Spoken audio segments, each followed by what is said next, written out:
stubbers in the dough. They don't let the holy stubbers in the dough. They don't let the holy stubbers in the dough. No, I ran with gap stars, but you, we claim that 4-4.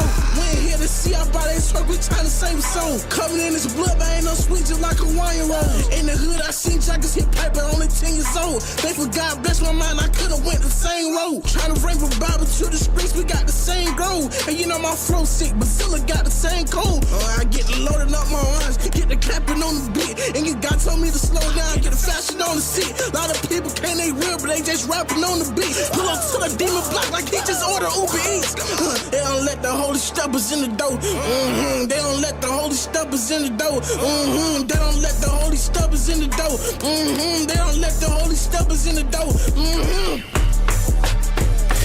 Let me in, heard they got the door like, okay, so Mexican. Hey, I know I got my gloves on, head top, holding Jesus, bloody verses, Stacy Bullets, red dot. This the jungle, I'm just bearer witness on TED Talk. Shoot a movie, AMC, haven't seen dead walk, walking dead. Please give me your heart instead, Lazarus. Part of red season, that stick is very hazardous.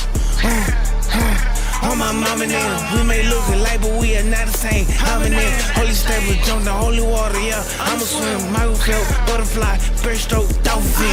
Let me get in, I heard you really spinning. Told the side that she ain't woman of God, she got all in her feelings. Told God if it ain't for your willing, no more demon killing. Treat the vet like a vegetable because the top is missing. A hood priest, I watch my phone set up outside the church's chicken. Praying for their souls as we speak, I hold they seek repentance. That they cause I'm Christian, got no problem, my life ain't willy dilly. Difference is I place the most high to lift them to the ceiling. They can put me on crutches as I speak, all I need is God. I ain't tripping, I getting even, I already don't beat the odds. Stay around with the same foe, y'all folk be switch sides. And God told me don't move, boy, best believe I'm paralyzed.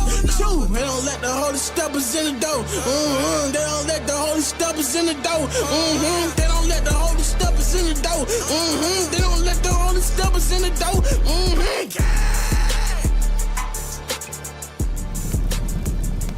Oh, shoot.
Talk about the cars.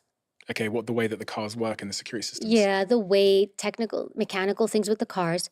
Because you have to think of it this way. Anything I share here, you're going to have people that follow you, that listen, but you're also going to have bad actors who listen to these interviews to gather information because they want to carry out an attack. I always think like that. So there are certain things you can't share. I can't share certain things about Air Force One. I can't share certain things about like how we positioned ourselves. Like even though you'll see agents around the president, there's a schematic that we follow that the average person won't understand how we move, our vehicles, how they're positioned and why, how we would fight an attacker. Like there's scenarios we play and movements that exist. It's like a dance. Do you have to sign a form when you leave or before you start to say that I'll never speak about certain things? Do you know, initially, no, there was no such thing because there was such a level of trust. You didn't need it. You didn't need it. And then one agent, and I love him, he came out and he started talking about things he shouldn't have talked about. And as soon as he did that, the NDAs came, which is a little sad because up until that point, it was really just everything we did was based on the honor system. Did you ever have any form of imposter syndrome? You know, we talked earlier that when you joined the Secret Service, there was, 98% men or something crazy? It was. And so as a woman in that environment, I know that you underwent a lot of prejudice, a lot of discrimination, a lot of comments. Did that ever leave you feeling like you were somewhere you weren't supposed to be, or what, as they describe it as imposter syndrome? So I hate that word. Mhm. And I don't let it live in my head. And it's like, who invented that word? I think there's like these two researchers, and I want to say, I could be completely wrong. So everybody be kind to me if I'm making a mistake. But I had looked into it and I can't remember. And I think it was two researchers who invented it specifically for women. So I don't have imposter syndrome. I earned to where I got. I killed myself to get there. So I always felt like, oh wow, how did I get here? But I'm like, I got here. So I never let that live in my head and take up real estate. So one is my naiveness and my ignorance allowed me to get to where I was, because I didn't have this narrative, I shouldn't be there.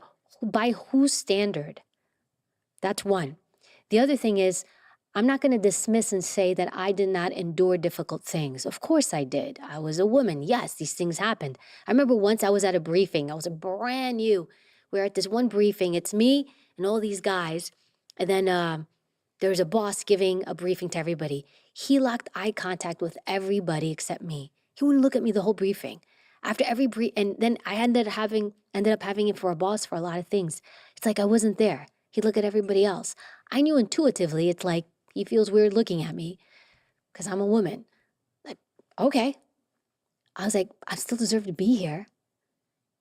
In those environments, if you feel like your manager or your boss or the CEO or even like a colleague isn't showing you respect, and I've read your story, so I know that this happened multiple times in your life where there'd be someone around you that wasn't showing you the respect you deserve. And I have a lot of people that come up to me and they say, I'm struggling because the boss isn't showing respect, or my colleague isn't listening to me, or all these kinds of things. These are bots. Where does your mind default to when I say that? Like, where do you go to in your mind? What is your, like, action A? So with the last one you just said, my colleagues don't listen to me. I would come back and I would say, give me an example of where they don't listen to you, right? So I would say to you, when you do speak, do you look at people when you speak? Do you project your voice? So it's called paralinguistics. Everyone's so focused on what they say, like reading my notes or reading my agenda. They don't think about the tone, pitch of the voice. How are you delivering this? Are you projecting your voice? Or do you Give me an talk? example. Do you talk like this when you speak? I have a question. I just want to share something. People are gonna like glaze over. I have a question. Or you're, even just the tone, how you end your, hi, I'm Evie. Hi, I'm Evie. Feels different. Mm-hmm. Those are simple things you can do to make sure people hear you. The other thing is, I say this a lot when I speak to companies because communication's a big thing. Don't just talk to talk. There's this thing out there, and especially with women, where it's like, make sure they hear you. Make sure your voice is heard at the table. I'm fine with that. Do you have something beneficial to say or value to say? Because if you don't say anything. Half the meetings I go to, I don't speak because I have nothing to say. It's so interesting. I am from being in many boardrooms for many, many years, probably 15 years being in marketing boardrooms, not 15 years, about 10 years being in marketing boardrooms with CEOs, with my team, with lots of different people, lots of different teams. I've had thousands and thousands of meetings. I eventually observed something in myself, which is a bit of a prejudice that I have, which is the minute someone speaks, based on their contribution score, which is like a credit score, based on all of the contributions you made in the past, in those first couple of seconds, if their previous contributions were all valuable, everyone in the room would stop and look and lean in. But if they developed a low contribution score because they'd continually talked for the sake of talking, i.e. they're just like, I'll give you an example. In my New York office back in the day, there was this one guy who, we'd be in a brainstorm trying to solve a problem, and he would start speaking, and you'd see by the way he started speaking that he hadn't actually thought through what he was going to say, and he'd go, what about if we put like a pop-up, and like maybe we'll do some TikToks. And so honestly, what I then observed from that individual is every time they opened their mouth, people would instantly basically like dismiss the idea because they had such a low contribution score. And like we all have a contribution score. You have one, I have one. based on the last 10 years of when we've opened our mouth, how valuable it was to the people around us. Like that individual, whenever he spoke, I would see the person sat next to him, who I won't name, almost like low-key roll their eyes in the first 5 seconds and shut it down before he'd even got it out. And then there was this other guy called, in my UK office called Paul, never spoke, like never really said anything, super mature, super experienced guy. The minute he said anything, because every time he opened his mouth, it was important and valuable and considered, everyone went, he could interrupt anyone. The instant silence, everyone stares over at this guy. Because when he contributed, we all knew that he had something valuable to add. And so I would say to my team, and I've said this to this team that we're here with us in New York, like just make sure you protect your contribution score. I think that's such a brilliant way to say it. Yes. Yes, it's like it's your score because people keep tabs on you. Yeah. They know Stephen's going to say something. He doesn't always speak, but if he's going to say something, every time he drops something of value. Where people think like, I have to talk because everyone tells me I have to talk, make my voice heard. No, shut up. And if you're silent, then you're not of value. That's what people think. They think, right. Well, you didn't add anything. Right. Well, you didn't take anything away either. Yes. I will tell you this too, Stephen. When I go to meetings, or sometimes I go to meetings, and if I'm the dumbest person in the room, I'm the happiest person. Mm-hmm. That's the one time where I'm happy because I'm thinking, wow, look at all these smart people around me, and I get to be part of this. I get to listen. I love to sit back and listen. There's times, I just had a meeting with like my scripted agent, Sylvie, with my manager about some TV project. And I knew enough to say, they're like, hey, Evie, this and this. And I said, you know what? This is a space I don't know. I'm going to follow your lead. Fill me in. I'm taking a seat back. You guys do the talking. I'm going to let you in on a little secret. What is in the Diary of a CEO cup? This cup that sits in front of me when I interview these people, sometimes for 3 hours and sometimes 3 people a day. And the answer is this. Perfect 10. I invested in the company on Dragon's Den, and since then they've gone from an idea to the fastest growing energy drink in the UK. It is a matcha energy drink and it is absolutely delicious. But that's not why I choose to drink it on this podcast. The reason I choose to drink it is because it gives me what I call all-day energy. I don't get the same crashes that I used to get with other energy drinks. If you're in the middle of a conversation or you're in the middle of a talk on stage or in the boardroom, the last thing you want to do is have a crash. You don't want jitters, and you need focus. And that is why they now sponsor this podcast. Not only is it delicious, but it gives me a significant competitive advantage. If you haven't tried it, go down to a Tesco, go to a Waitrose, or go online and use the code DIARY10 at checkout and you'll get 10% off. And when you do try it, let me know how you get on. You're someone who has a default to taking responsibility. You know, like the opposite, I guess, of taking responsibility is becoming a victim, which we talked a little bit about before we started recording. But people don't like taking responsibility. It almost is like holding a mirror up to yourself. It's much easier to go through life blaming the world, blaming the government, blaming circumstance, luck, parents, the guy that did it to me, my ex-boyfriend, my ex-husband. It's a much easier way. It's a much more comfortable way to exist within your mind for most people, for a lot of people. I sat with a guy called Mo Gordat many years ago, and the first time he came on my podcast, and he told me that when he writes a book, he gets 500 people at random, members of the public, to go into a Google Doc and kind of read through it. And he goes, for some reason, when people got to the section about personal responsibility, about 10% of people just click off. Because they don't want to read that. Because nothing's my fault. They don't want someone to tell them that they can change their life. And I've always found that really bizarre. Like, People don't want to know that some people don't want to know that wherever they are now and where they want to be will largely be based, in most circumstances, not all, be based on what they do now and tomorrow and the day after. There's something about victimhood which both alleviates blame from ourselves and makes us feel justified in our misery. Do you know, but some people want to live there. It becomes their identity. So I am this. I am how I am today because of this thing that happened to me a long time ago. I remember working with this woman. There was a window during COVID when people were writing to me, and I was like, it's quiet. Let me do consultations. And I did consultation mentors. And I had this one woman come to me, and I would get people like what you're talking about every now and then. Usually when most people came to me, though, they knew what they were getting. But I would have people come to me that just wanted me to validate that somebody else did this to you or you're okay to feel this way. This one woman came to me. She was a therapist. And she came to me and she told me about some hardships she had when she was young. And I think what she had was she grew up with no money. It was very traumatic. She had to take care of her brother. And there was a term for it. I forgot. It was a clinical term. And because of that trauma, today she has all these issues. And so she's like, I have a hard time talking in front of people. I have anxiety. And she was telling me this stuff. I said, why don't we leave what happened to you here. Let's leave it there.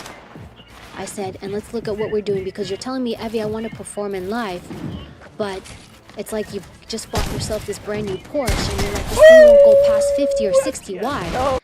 Because I'm like, because you have this big ass U-Haul attached to it and it can't. So why don't we leave this back there and we'll move forward? Would you believe, Steven, she lost her mind? She's like, how dare you? How dare you dismiss what I've been through? How dare you? Read the room. I will never forget her.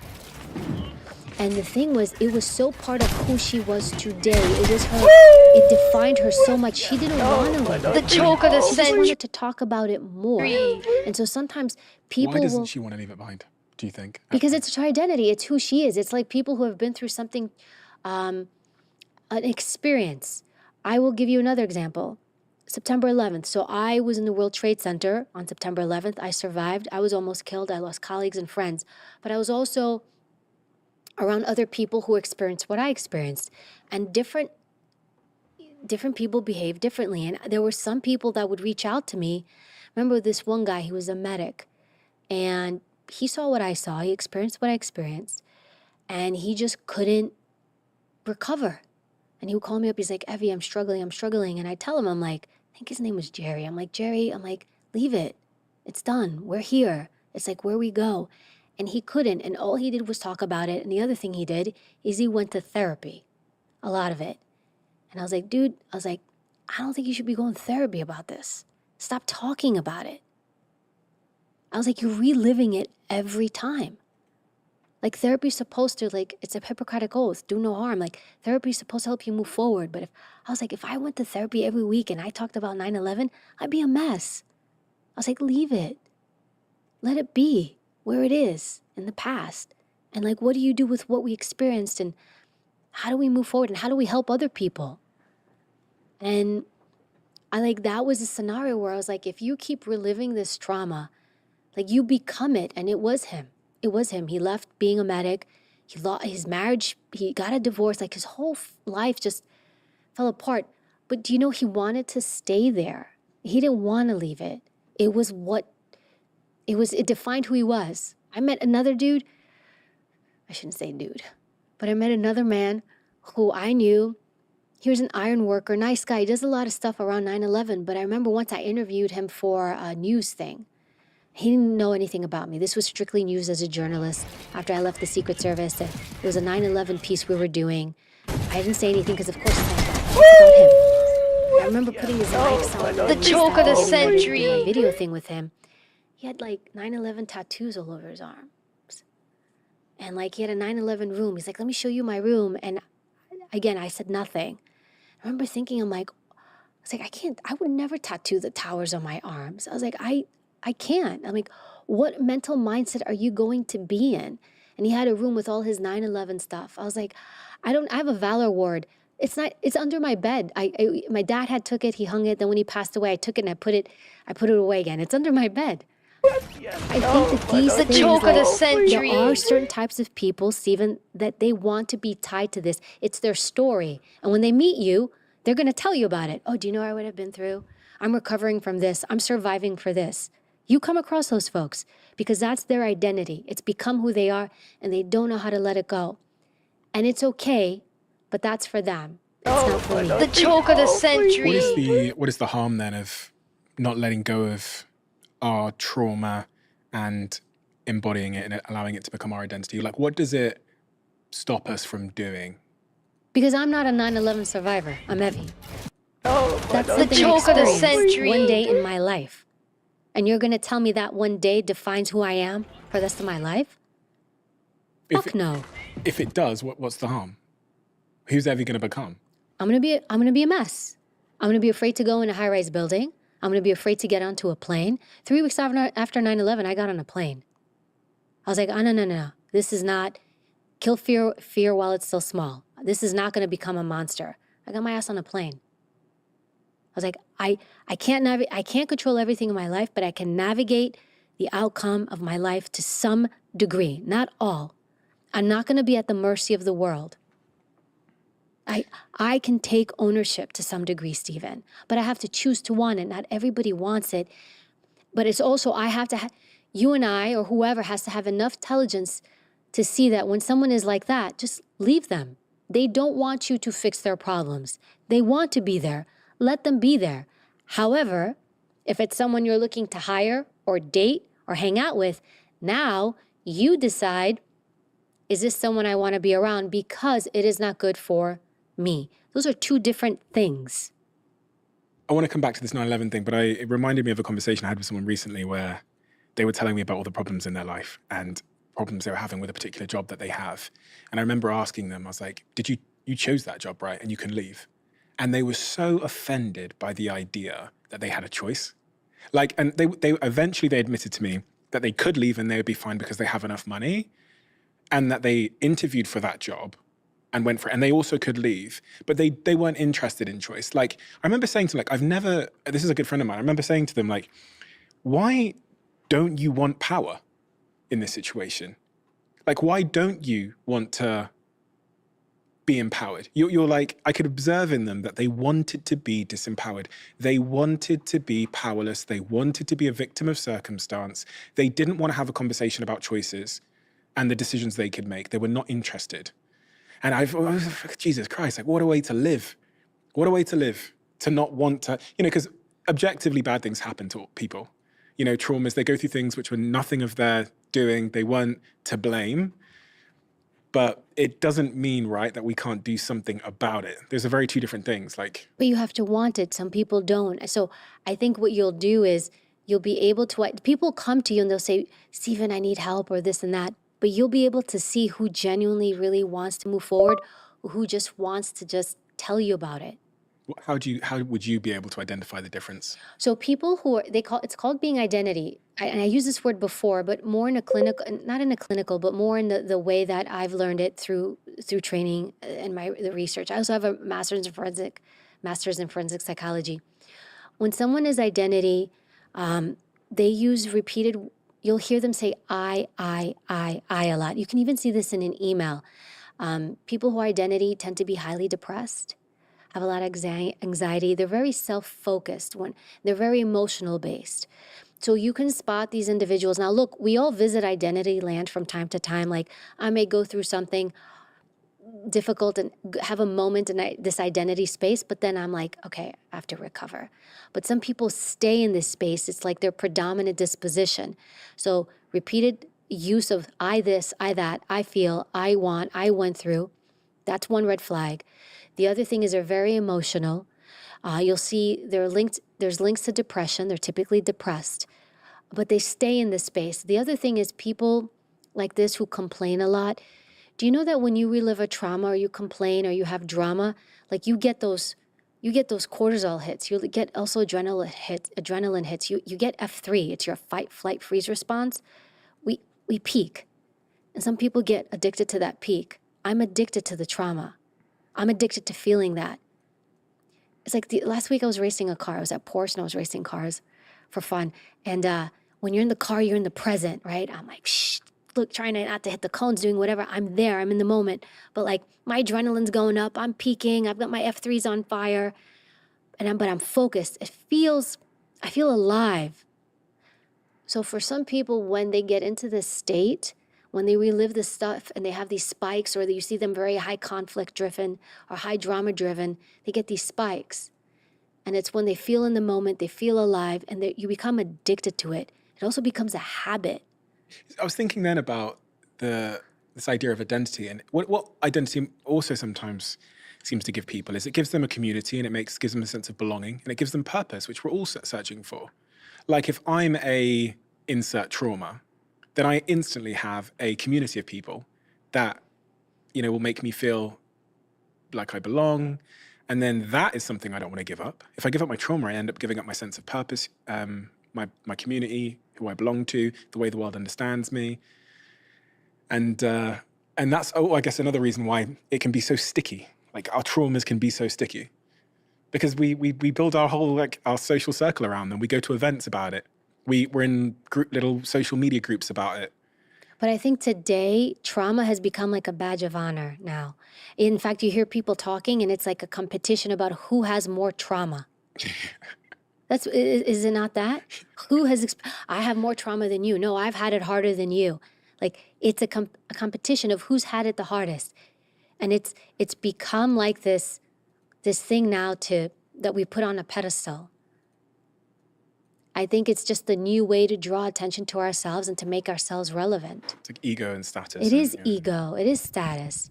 And it's interesting, the sense of belonging in group, out group, that's a whole other psychological thing.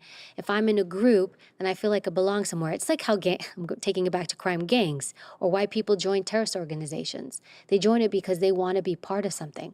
It's not because they're bad people. I want to feel like I'm part of a group.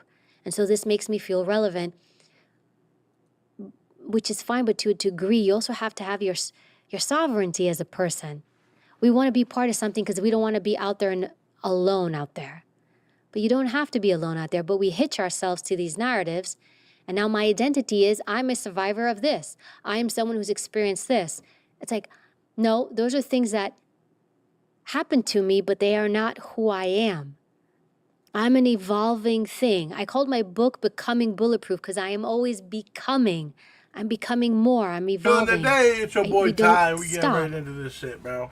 I don't like it's want not to stop. I'm never going to get to a point where I know everything. like, Every day I all learn day something. Type shit. What was the most interesting day of your career? When I say interesting, the day that you think about and go, Jesus, that was like awesome, or that was from a movie. So I can give you a story, which I don't think I've shared. So because I didn't look like an agent, I would get pulled in for a lot of undercover stuff, which I loved. It was fun. Scary, but because I never got pegged for an agent, like I always felt super safe. So I did this one thing where it was another undercover case where they came to me and we were working with NYPD. It wasn't my case, but they wanted me, there was this organized crime ring. I think they were Albanian, and they were selling passports, original passports and birth certificates to terrorists. And so they're selling it to them to help them come into the US and to other people who are bad actors. So the agencies get wind of this and they want to get these guys, this guy specifically with this organized crime ring. They're trying to figure out how to get in because they were so good at what they did, like you couldn't get them. So they wanted me to go in undercover and pretend to be someone who needed paperwork. So they're trying to figure out how do we do it. So the idea we came up with was I would be someone who had been sex trafficked from an Eastern Bloc country because I can pass for it. So I started talking on the phone. I was introduced him through another undercover and talking to him on the phone, and I had to develop an Eastern Bloc accent. I need my papers. They brought me here from, my country. Because when they sex traffic people in, the first thing they do when they lure you in is they'll take your paperwork from you. And you can't even get a cell phone here in the US without paperwork. So they take your stuff and then they put you either to do sex traffic, sex work, or work in strip clubs or both, till you pay off your debt for them bringing you to America.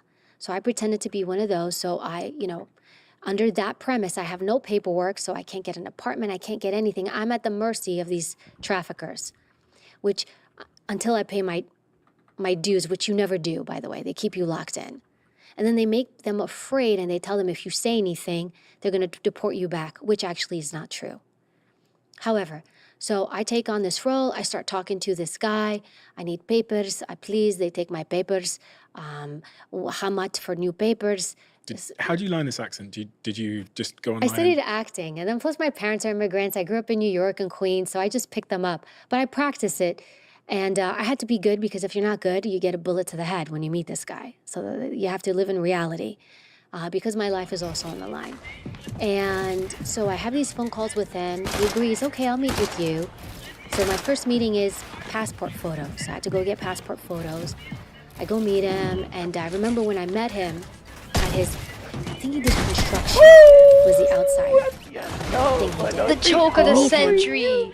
I'm in like dress clothes. I'm dressing like as a very young woman, but I also had to put on sneakers because I'm like, hey, if this guy tries to do something, I need to be able to run. So I meet him. I bring my passport photos. I go to this location that's a front. Hi, I'm here to see. I don't remember the guy's name. They're like, oh no, he's not here. You'll have to wait for him. So they play with me for a little while. You know, everyone's watching me from the outside, but I have no wire on, and we debated whether I should have a wire or not, or a gun. And I chose to take nothing. So I've got nothing with me, which makes me more vulnerable. But my concern was if they put me through a metal detector or they checked me, that would be worse. Because now I'm in their home and like they'll just off me right off the bat. So I'm sitting there and I'm waiting. He finally comes. Then he tries to lure me into his car. And I had been briefed, whatever you do, you don't get into a car with this guy. So I don't get in the car, and I'm like, no, I don't get into the car. He's like, no, we need to talk private. Now I have eyes on me, and I want to make sure the agents and everybody can see me. So there's this back and forth where I'm like, please, I'm afraid. The choke of the century. His passport photos. I give him, I think it was 5 G's. I give him an envelope of $5,000. Here's the $5,000. He's like, okay, come back in like 2 weeks. And he's like, maybe you'll get in my car. So I come back like 2 weeks later. Same story. I meet him. I get my passports. He gave me a Polish passport. I won't forget. It was a real, authentic Polish passport and a certificate, birth certificate, and all that. Then I'm like, the deal was, though, I needed more transactions with this guy because the more you get, the longer you can put them away. But he was so good, we couldn't get anything that we knew he had done. So I'm like, hey, I have more friends. Can I send you more girls? I'll bring you more girls. So he's like, oh, yeah. So then I start bringing him more girls. Who are these girls? Other undercovers. Other undercover female agents. And cops. We had NYPD play. And so we go in and we're doing this buying and selling transactions till we got enough to get the U.S. attorney to say, yes, we got him. And then they went in and they took him down. That was pretty interesting. Were you scared at any point? I was not. Because I always felt safe in that nobody, Steven, ever thought I was a cop. Nobody ever thought I was an agent. I didn't look like one. I didn't speak like one. So I felt very safe on that in point, that. Because you don't look like an agent, I understand how that's useful for the going undercover. But it's got to lead people to underestimate you in your professional career. Mm-hmm. Yes. And a lot of people that I've spoken to, I was speaking at a women's leadership conference about a week ago in London. And lots of the questions from the audience were about that subject, about being underestimated and how to deal with that. It was a DEI conference, so Diversity, Equity, Inclusion conference. Lots of people that are Black, lots of people that are women, lots of people that are from different sort of minority groups. And the question came up about like being underestimated because of your skin color, because of your gender, because of something else. How do you deal with that? Yeah, that was crazy. And it's something that I thought a lot about when I started in business at 18 years old as a university dropout. I'm going into rooms and I'm dealing with men that are all in suits and they're triple my age. I'm 18. I know they're looking at me with my afro and my fake tie, like my little cheap tie, thinking, who the fuck is this guy? Like, but have you seen that underestimation of you as a disadvantage or an advantage? It's how you choose to view it. I remember once I was in Africa. Where was I? Botswana. Where I was born. You were born in Botswana? Yeah, Gaborone. Yeah. I spent a whole month. I've been to Africa a lot. I loved Botswana. I remember I had to close the windows at the hotel because they said the monkeys come in. And I was like, monkeys? I thought it was cool though. I was like, no, I'll leave them open. They're like, no, you don't want the monkeys coming in your room. So I spent a lot of time in Botswana. And I was there with, I did a trip where I went from Botswana to Tanzania. And I was with Laura Bush, the daughter, President Bush's daughter. She was doing some work there, nonprofit work. And when I was it's called an assistant detail leader. So I was kind of like her main person, and then I had a team under me. So I have my team, and I'm holding a briefing. I'm in charge. And we're in the hotel room. We're there to meet before our trip starts. So they sent me agents from different parts of the world. They come in. And the first agent that walked in, I was by myself in the room. First agent walked in. He's like, hey, hi, how are you? I'm like, oh, good, how are you? He said, are you with the staff? Or are you an intern? Because if the staff's office is down the hall, if you want to go to the staff's office, I'll show you where it is. So I don't show it. So I keep my face and I said, no, I'm actually Agent Pumperus. I'm the one who's holding the brief, and hi, good to meet you. Meaning I'm your supervisor for this trip. And he's like, oh, okay, hi, nice to meet you. Now, I could sit there and be pissed about this, or I can just leave it. Sometimes, like, Stephen, like, who cares? Like, who cares? I can't care so much. There's some things you need to care about and some things you don't. And as you were talking about, you know, who we are, when I went to poly school. What's poly school? I'm sorry. Polygraph school. It's where I went to the Department of Defense to be trained to be an interrogator. It was a really selective school. And it was like the who's who of agencies were there. And we were all in the classroom. And I remember I was walking with a colleague of mine. We'll call him Kay. Kay and I are walking, and we're walking back to our hotel. It's just he and I. And he was quiet. I'm like, Kay, what's wrong? He's like, you know what? He's like, I don't know. He's like, it's just like the group of people. And he was an agent. He was a Secret Service agent. I was like, he's like, did you notice, like, did you take toll of the room? I'm like, what about the room? He said, you know, I'm the only black guy in the room. And I was just like, huh. And I paused. And we had been there like maybe a couple of weeks already. And I'm like, I stopped. I said, I had to do the mental like assessment. I was like, yeah, Kay, you're right, you are. And he looked at me, he's like, you're the only female agent in the room too. And I was like, am I? And I stopped. I did a mental assessment. I was like, yeah, you're right. And it made me sad in that moment because I'm thinking like, look at what Kay's thinking about, and I hadn't even thought about it.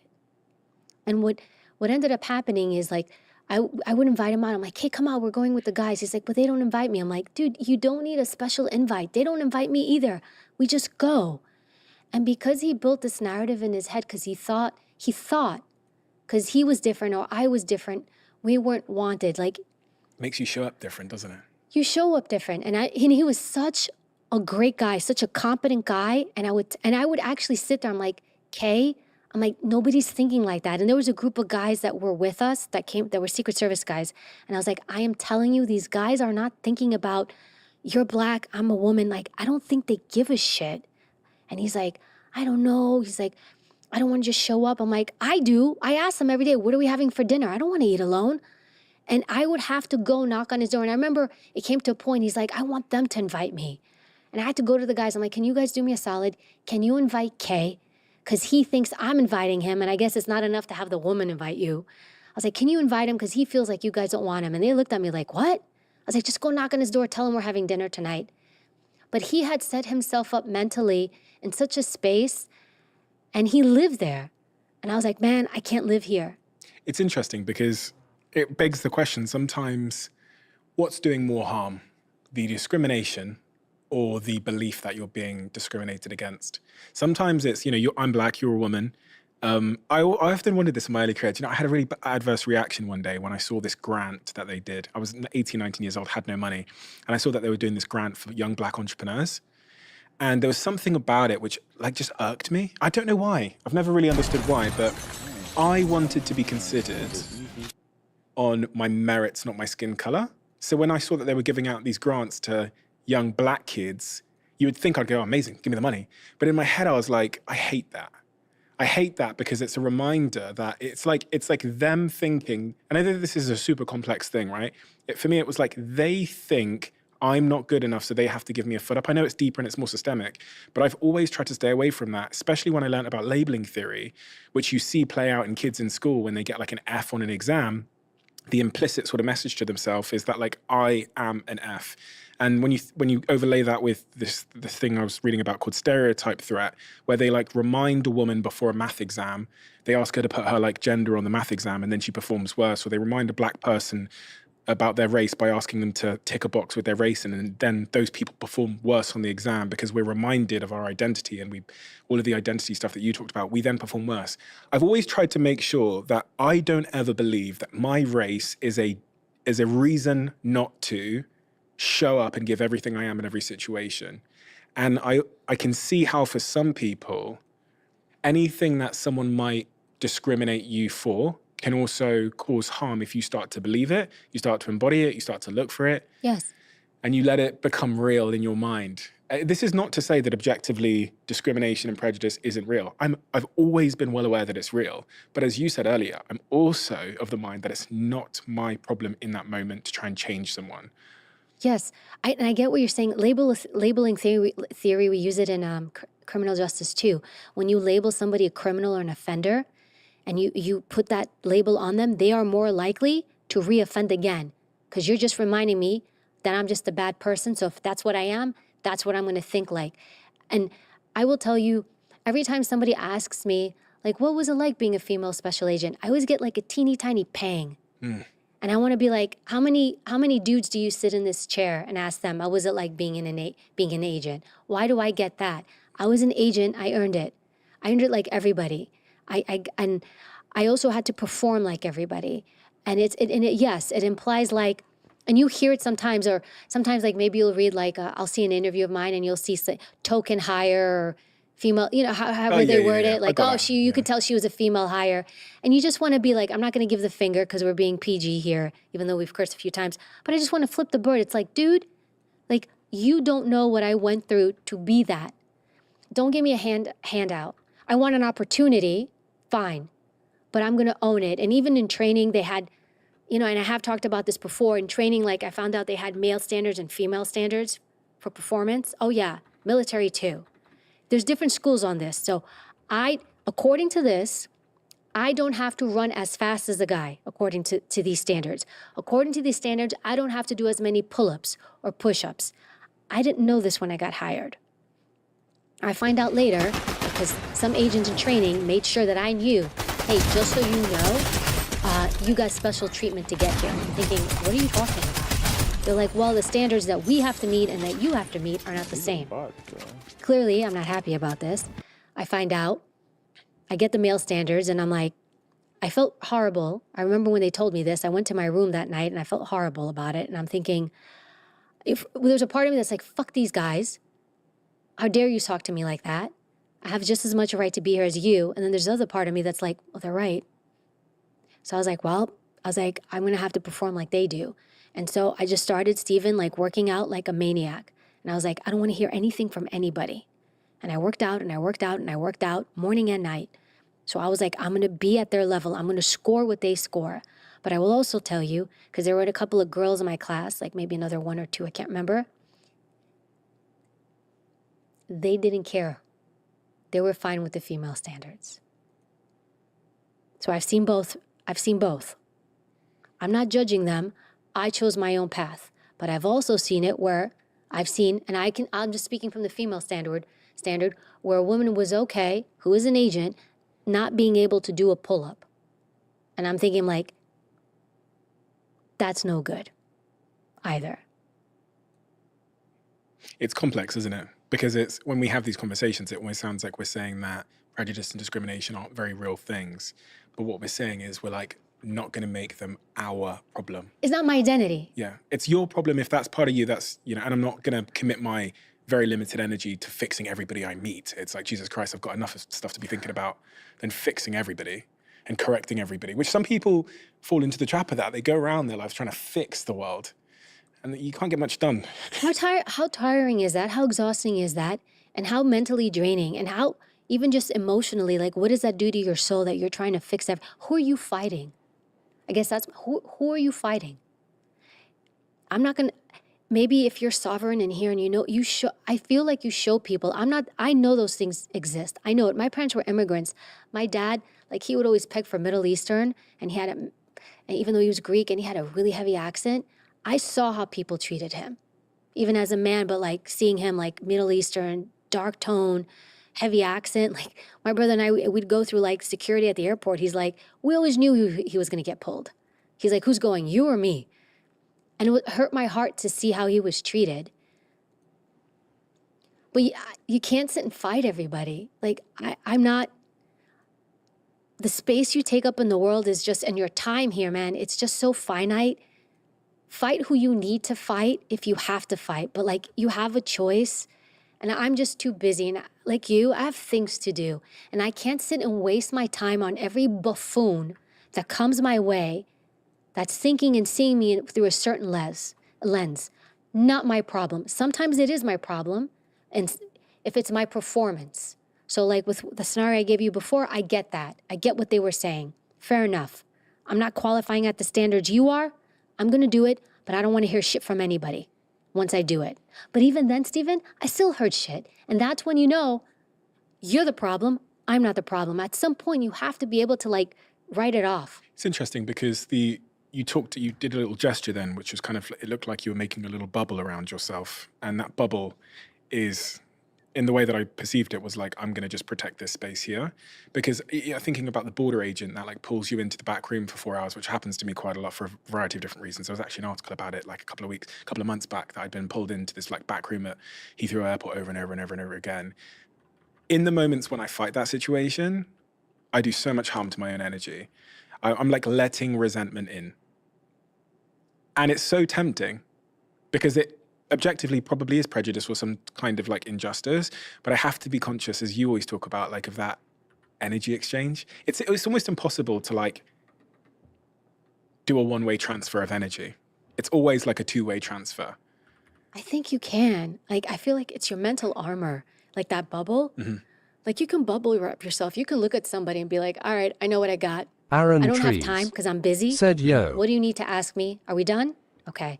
Because I do. Yo, bro. This is the first guy in the stream. What's up, bro? Damn, what people up at 3 a.m. Well, I'm up at 3 a.m., so I can't complain.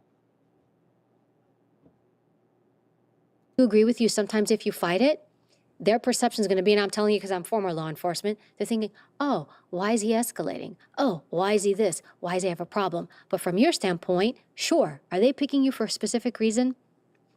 Chances are if it keeps happening to you over and over again, oh said yeah, same there's here, something lol, there. tears of joy. And there is something systemic there. I'm not dismissing that those things don't said exist. It's 3 a.m. But it's also like, how much energy are you going to put in? And I guess, is the energy you're putting in worth the outcome?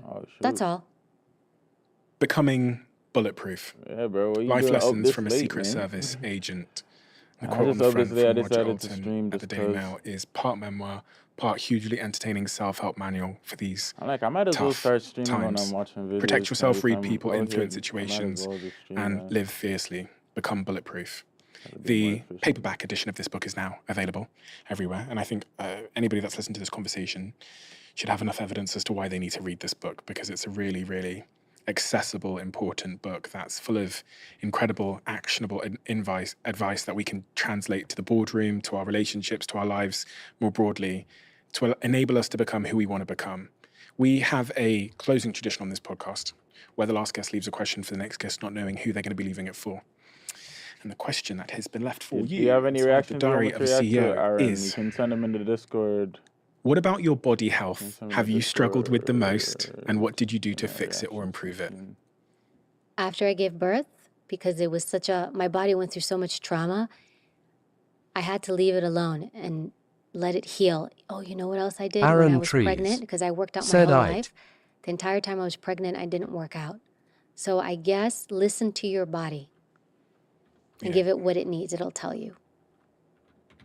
Evie, thank you so much. Thank You're you, Stephen. A huge inspiration for so many people for so many reasons that I think I'd be here all day if I went through the entire list. Mm-hmm. You're an inspiration because of your vulnerability, because of the way that you articulate wisdom in such accessible, relatable ways to people. And really, you said you don't really like the word, but unfortunately you are a role model to many people for many, many reasons, because your life and your career are evidence to all of us that we can climb to the top of the mountain regardless of all of the hurdles and obstacles that are in our way. And much of that comes down to the way that we perceive those obstacles and hurdles. And also from speaking to you, I realized that many of those obstacles and hurdles that are in our way as we journey up that mountain have been placed there by ourselves. And I think that is an incredibly liberating thing. Your book is a must-read for all people, for both men and women that are trying to climb their own personal or professional mountain and become more, as you said at the start of this conversation. So thank you so much for your wisdom. Thank you for all the work you're doing. And thank you on behalf of all the people you've helped. Thank you, Stephen. How many of you started thinking about your long-term health when you hit 30?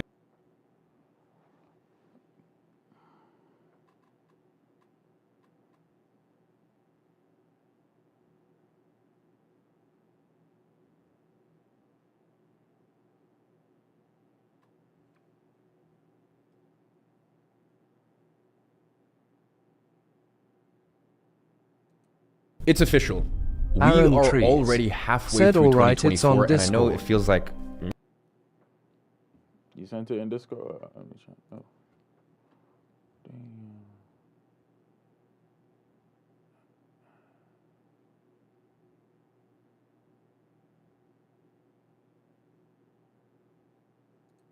Let's see what's this about. I like watching videos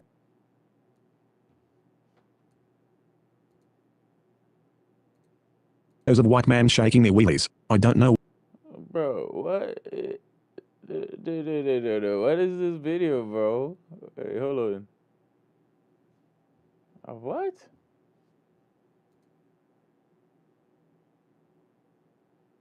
Bro, what kind of video is this, bro? No. Let me see. Don't we just caption what the hell?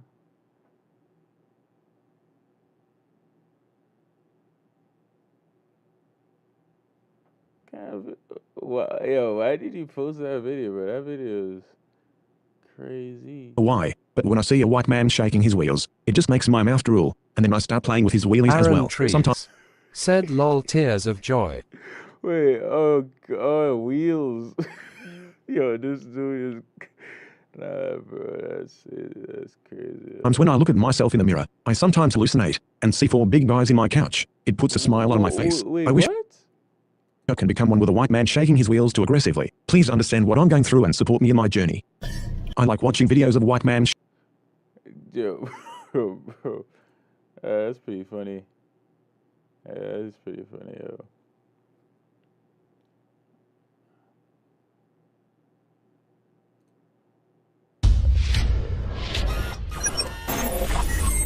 Lucas dropped something. Aaron Trees said, tears of joy. Yo.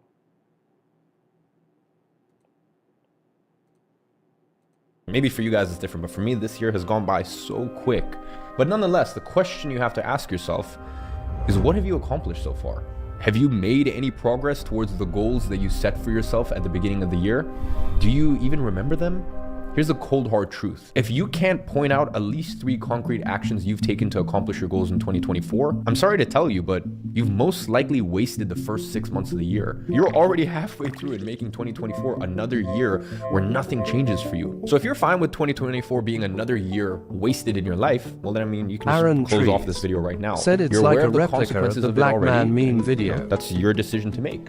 Now, if you've been working hard, but you just simply can't stand the idea of 2024 being another wasted year in your life, you are the person that I want to talk to today. Because we're about to reach the point of no return. Really, we're about to reach the tipping point where if you don't start taking action towards your goal now, your year will be gone no matter how hard you try after that. Now, before I get into that, it is extremely important that you understand this. If you've been following me during 2024, you've already lost multiple opportunities this year. And here's why I say that.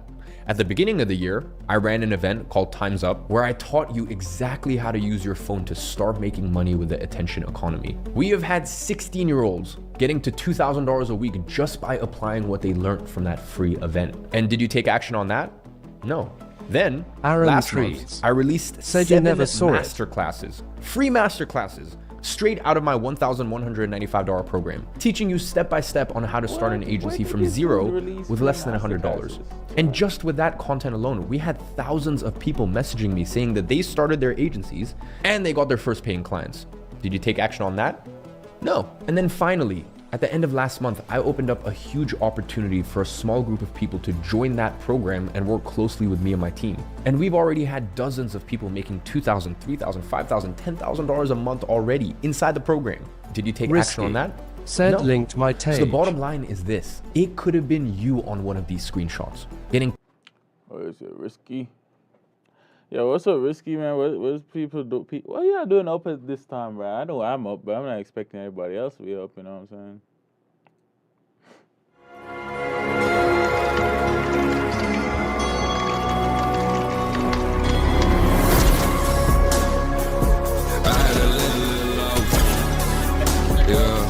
I had to cut a bill off.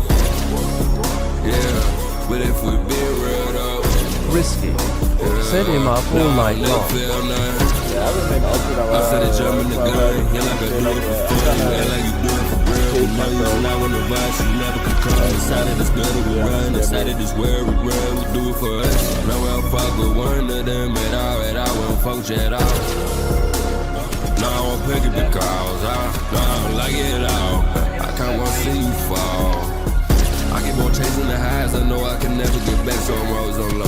And I got eyes on the back of my head, I got eyes everywhere, so I know where you go. I can drop ties in this bitch, drop like flies in this bitch. I cut ties in this bitch. Bruh, it's insane, dude. Yeah, you definitely got better at the game, bro. Yeah, Risky, what you been up to, man? What? Yeah, how old are you? Are you the same age as me? I'm getting old, bro. I'm like 23, yo. So I'm out here building business and stuff, bro. Risky. Said Ty bro. Risky. Said M21. Oh, you're 21, bro? Okay, dude. That means you're in like college and stuff, yeah? So you're still in like around my age range. Oh, shoot, bro. What you be doing, what you be doing in school or for college? Like, what's your dreams? What's your dreams and goals, man? You in trade school? All right, yeah, that's pretty smart. Like, Risky. Have a trade. Said yeah, I'm in trade school. Yeah, get some simple, get a job, and get a job and then use the job to fuel your business. Are you planning on this? What's your actual plan for the future?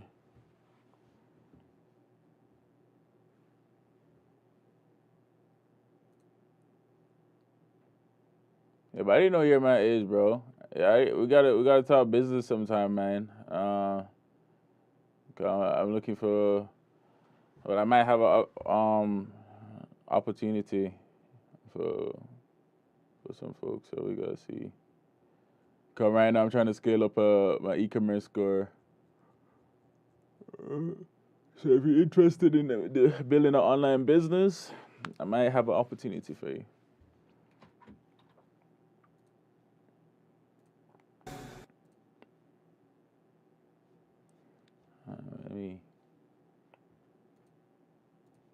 Paid thousands of dollars a month by clients, but you lost those opportunities. And a lot of you messaged me saying that you wanted to join, but you didn't have the money to do so. So today, I'm gonna show you what you need to do to start making your first $1,000 a month in 2024. So that way, you finally stop missing the opportunities when they present themselves to you. And so that you have the money and resources to take. Said so I'm learning how to build houses and I'm gonna get my business degree, trying to own my company eventually. A business degree? The time that you're about to take to get a business degree, you could just like start doing business. You learn more from experience. I'd say it depends on the school still, but you still learn more from experience than waiting to get a degree. Just learn from the just trying and failing, and getting a mentor and stuff. Like when you have a mentor, you have guidance, especially when it comes to business, because you already have your trade. So I feel like you can easily learn that knowledge. Depending on the school, like schools is dishing out the same information, some outdated information for business. When you have the internet that has like the new information on how to get your business rolling really well. So I wouldn't,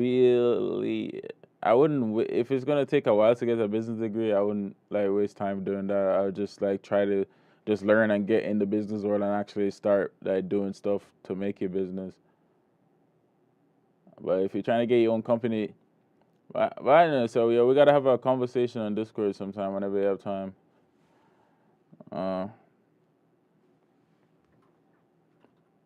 Full advantage of them, because quite frankly, you can't afford to keep losing opportunities after opportunities. But here's the good news. Starting to make your first few $1,000s online in 2024 is actually pretty simple. It literally only takes 5 steps.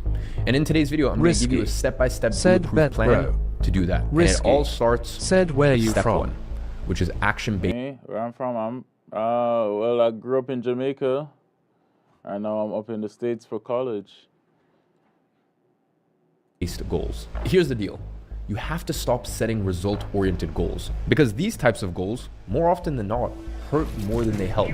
First, So because can't they quit put that capping. result I mean, on a quit pedestal. yapping. And whatever you put on a pedestal in life, you're psychologically telling yourself that you Bro. don't deserve to achieve such thing, because that's something that is above you. Hence why the expression put on a My pedestal. hands hurting Second, from having to because move my result-based joystick goals because he's are not moving. Like, action-oriented. If your goal is to get to $10,000 a month, you have no measurable way to judge if the work you're doing right now is actually moving you Fine, towards it's just that a goal. practice And in that round. case, Just bring you out all just the have to movements resort in to that. judging your progress subjectively, just based on feelings. So if you've ever felt like you're putting a lot of effort into achieving your goals, but you never seem to get there, that is why. Because you don't have a way to objectively judge your progress. And it feels like you've been putting a lot of effort by watching so dozens can't quit of hours of capping. content I mean, quit every single week yapping. and trying to follow countless different methods, all to no avail. Bro. And that leaves you frustrated, wanting to give up, and feeling that this isn't for you. Now, if you've ever been there, N1K0 you know what I'm underscore. talking From about. having to And move all my that goes to joystick because he's frustration, lack of moving. N1K0 results stems from the underscore. fact that you keep listening Said to it's personal late. development gurus that keep telling you, set your goals. But they never show you how to actually just a set your practice goals in a round. way Just that you can bring out all accomplish the them. movements And in the then actual you thing. set result-oriented goals, and this hurts you more than it helps you, because Oh, it what the sets a Sigma? destination without Wow. providing a map on how to get there. N1K0 what's the solution underscore. then? You have to Said set Spy, why action-based did you goals ban instead. me? Now, what is that? Well, they are I actions was the one that that have taken banned you. You consistently got every timed single out. day, You got the timed out likelihood for of you one of the achieving your bugs. result goal becomes much higher. Just think about it. If instead of setting your goal to get in shape or put on 10 pounds of muscle in a year, you set your goal to complete 220 weightlifting got, sessions this year, timed and out for by example, one of the have mods, 250 okay, days you where I must have eat said more than something crazy. 3,000 calories, which one of them would be easier to execute on and measure your progress? First of all, you can't even measure or judge get in shape. What the fuck does that mean? It's a shitty goal to start with. Now, put on 10 pounds of muscle is slightly better because you can measure 10 pounds, but it's still a vague goal because what do you actually need to do in order to put on those 10 pounds of muscle? Now, you may say, go to the gym, but how often? Going to the gym once a week is very different than going to the gym 6 times a week. And that could be the difference in building those 10 pounds of muscle or falling Said short Spy on that Norman goal. says And he that loves is why you Voodoo C. must be action-oriented here. Yo, Because So what is can't the quit difference capping. between I mean, quit yapping. weightlifting sessions in a year and having 250 days where you eat more than 3,000 calories and you not putting on muscle? Virtually zero. So, with a goal like that, My as long hands as you hurting from execute on it, your desired result will become a byproduct of the actions that you're taking. And if you fail to execute on an action-based goal, you know exactly where you failed. You know exactly how far away you were from the goal and what you need to improve on in order to get there. And just Having like to that, move my N1K0 joystick because he's moving. underscore. Like, now, Said Spy, everything I'm I just told joking. you is quite obvious. You know this. You have heard it before, and probably more than once. Fine, You it's need just to a set your practice goals round. before Just you bring can out all the accomplish them. movements And if in you the fail to actual plan, thing. you are planning to fail. And yet, you still haven't set your goals properly. You see, the reason why you don't succeed in 95% of cases is because you don't do what you know you need to do. So let's just go ahead and stop with the bullshit excuses and set the right goals right now together. This way, by the end of this video, you can have a quit proper actionable yapping. plan to work with for the second half of this year. Now, I'm not here to help you with your fitness. Bro. You can find someone in the fitness space to help you with that. I am here to help you with your business and financial goals. With your fitness, setting action-oriented goals is pretty straightforward because your goals are pretty much always going to be related to diet and training. Now, with business and financial goals, it's a little bit trickier than that. For example, if your goal is to get to $10,000 a month, breaking that down into action-oriented goals is not as straightforward. I mean, after all, there are thousands of ways to make $10,000 a month. So here is where we get to the second step of our plan. Step number 2 is simply figure out how you're gonna make money. Ask yourself, how the fuck am I gonna make money? And that's actually the most important question you need to answer in order to set your financial goals. And to be honest, if you're watching this video, you probably don't have a concrete answer to this question. So instead of me trying to answer this for you and tell you that the best way to make money is X or Y or Z, this or that, instead, let's figure out this answer for your specific situation together. The one thing you're gonna need is a skill that can generate you money. And there are thousands of them. It might be designing websites on Wix, building an e-commerce store, creating spreadsheets on Excel, even flipping phones on eBay. Those are all monetizable skills. And there's literally thousands of them. Now, granted, some are better than others. So really you have to ask yourself, how do you figure out which one to choose for your specific scenario? So let me show you how. And for that, we're gonna have to use 4 parameters. The first one is ease of learning. Now this is pretty self-explanatory. There are countless high-paying skills out there, and if you don't currently possess any, you wanna get started with something that you can learn easily, so that way you can start making money as quickly as possible. It doesn't matter if something is the highest paying skill, if it requires you to learn a new language like Mandarin, which could literally take you years and years. We want something that pays well, but is also quick to learn, or at least learn the basics needed to start getting paid for that skill. Now our second parameter is perceived value. And the concept here is actually the opposite of the ease of learning one. Because it doesn't matter how easy a skill is to learn if no one is willing to pay for that skill, or if people are only willing to pay. Lord, make me dwell in safety. Hey, reading the scriptures, that's good. That's what you need to be doing.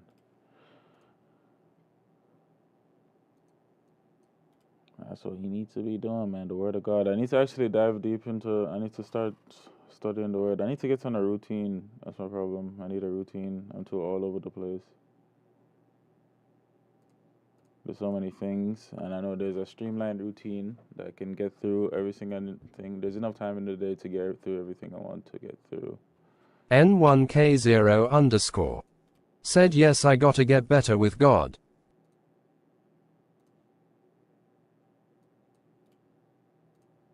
I know I'm scheduling some videos. I haven't been posting on my gaming channel for a while, so I'm scheduling some clips, testing out something, because I've tried to test out something I see Ty doing. I'm going to do the same exact thing, but I'm going to obviously add my spice and flavor to it. And then I'm going to try to get in a streamline. This is only a one-off stream, yo. But I might be doing some reaction streams once I figure out my schedule. I can start scheduling myself and doing like a reaction stream, a Valorant stream, and a Fortnite stream on Saturdays or a 1v1. But I'm limiting it to 2 hours, 2 to 3 hours. N1K0_ said, we get so distracted in what's around us we forget about giving thanks to the one who gave us life. So true, so true.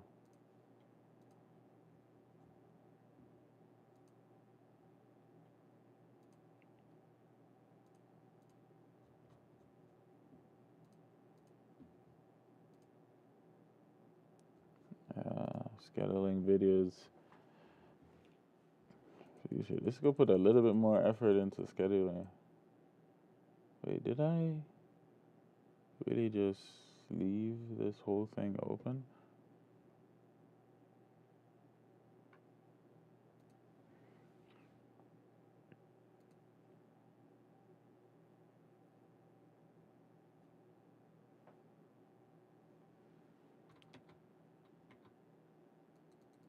Oh yeah, this is the new one.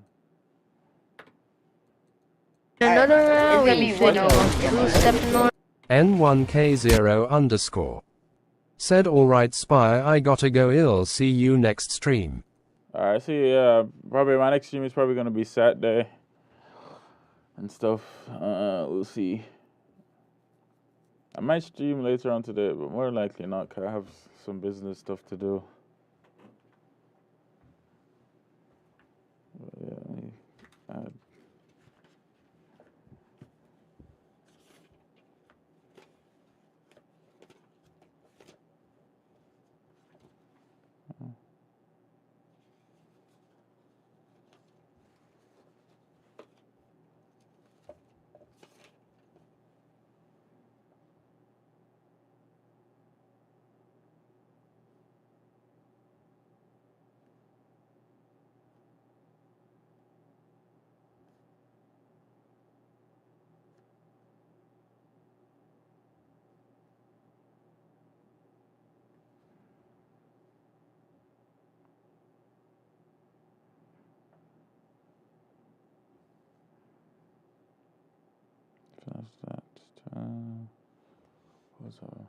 pay low amounts for that skill. And that's what perceived value is. For example, you can be a master at formatting computers. And there's even people who are going to pay for that.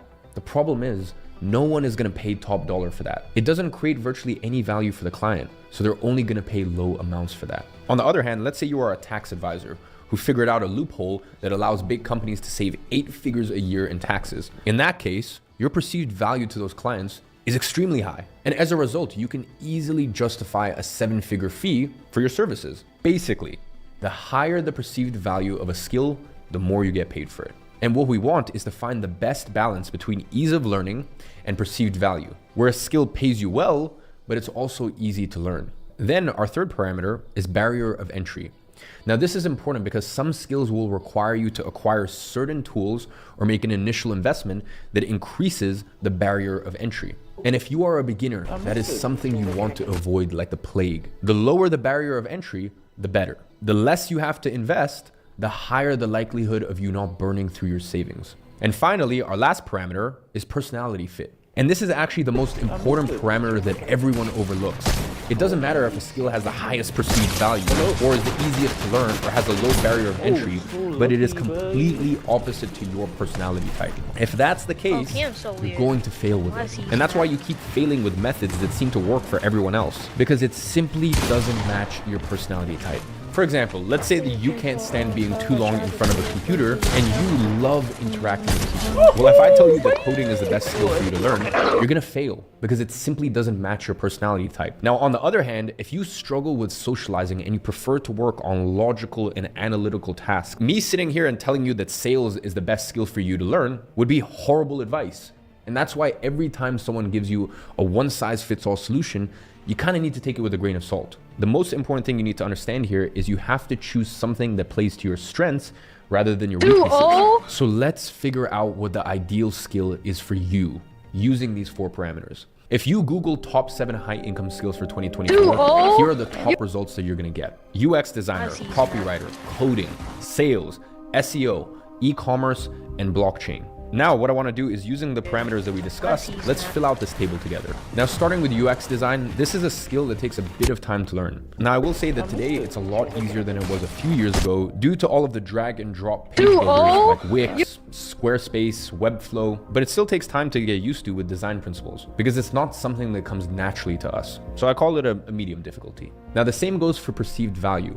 Web pages can be very valuable for businesses, but the same tools I just mentioned made it much easier for businesses to create it themselves. So because of that, its perceived value is not as high as it once was. And the barrier to entry is low for the exact same reason that I mentioned. Finally, this is better fitted for people with more creative and introverted personality types. Now for copywriting, if you don't know what this is, it's basically writing for sales. You're writing things like ads, product pages, email newsletters, etc. Although it takes years to truly master copywriting, learning its basics is actually pretty straightforward. And that's because there are proven copywriting structures that you can follow easily to write simple scripts, which pretty much takes 90% of the guesswork out of the process of writing. And most importantly, opposite to UX design, copywriting is something that comes naturally to us. And that's basically because copywriting is essentially a chain of logical arguments stuck together. And creating logical arguments is something that we're all trained to do as humans. I mean, that's how we communicate with each other. And more importantly, you've been writing ever since you were young, 4, 5, 6 years old. So you already know how to write.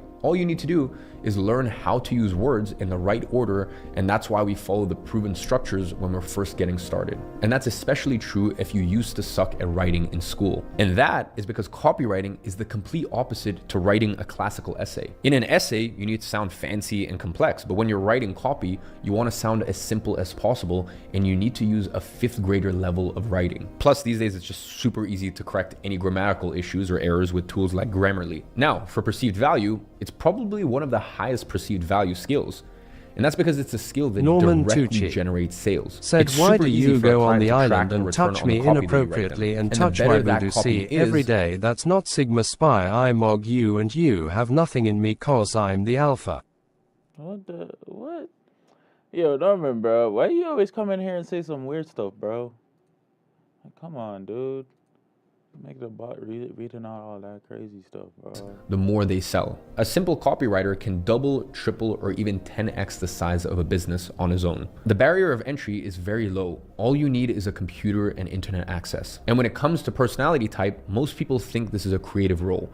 But personally, the best copywriters I come across are always very analytical and logical types of people. And I think that's basically because they're able to communicate following one logical line of thought without getting dispersed midway through it. I think creative people tend to struggle with that problem more. Now, moving on to coding, I think we can all agree this. It's quite hard to learn. It requires investing a lot of time into it, and it's almost like learning a new language from scratch. Now, when it comes to perceived value, it's also one of the highest valued skills there are today, because there is a booming demand for it. Now, I'd say the barrier of entry for it is medium because really anyone can learn how to code, but it does take a lot of effort that most people are not willing to put. The personality types that thrive here are analytical thinkers, usually mostly introverts. Now, sales is an interesting one. Most people think sales is hard, and it can be. I mean, if you're selling a $10 million house or a 6-figure software package, it's probably gonna take some good selling skills. Now, you don't need to. You don't even need to sell people. Norman Tucci. In fact, one said, of the I'm easiest sorry, types I of just sales there love is when you called touch my heart booty recoveries. every Think about day. It e-commerce makes me stores happy. or I like anyone who booty. sells any Can I type of see product yours? online. There's going to be a lot of people who initiate checkout, but they never quite finish their purchase. Sometimes they have a question, or sometimes they simply forget about it during the process. And those are super hot prospects ready to buy. So all you need to do is contact them, see if they have any questions, and gently nudge them back to checkout for them to finish their order. And with online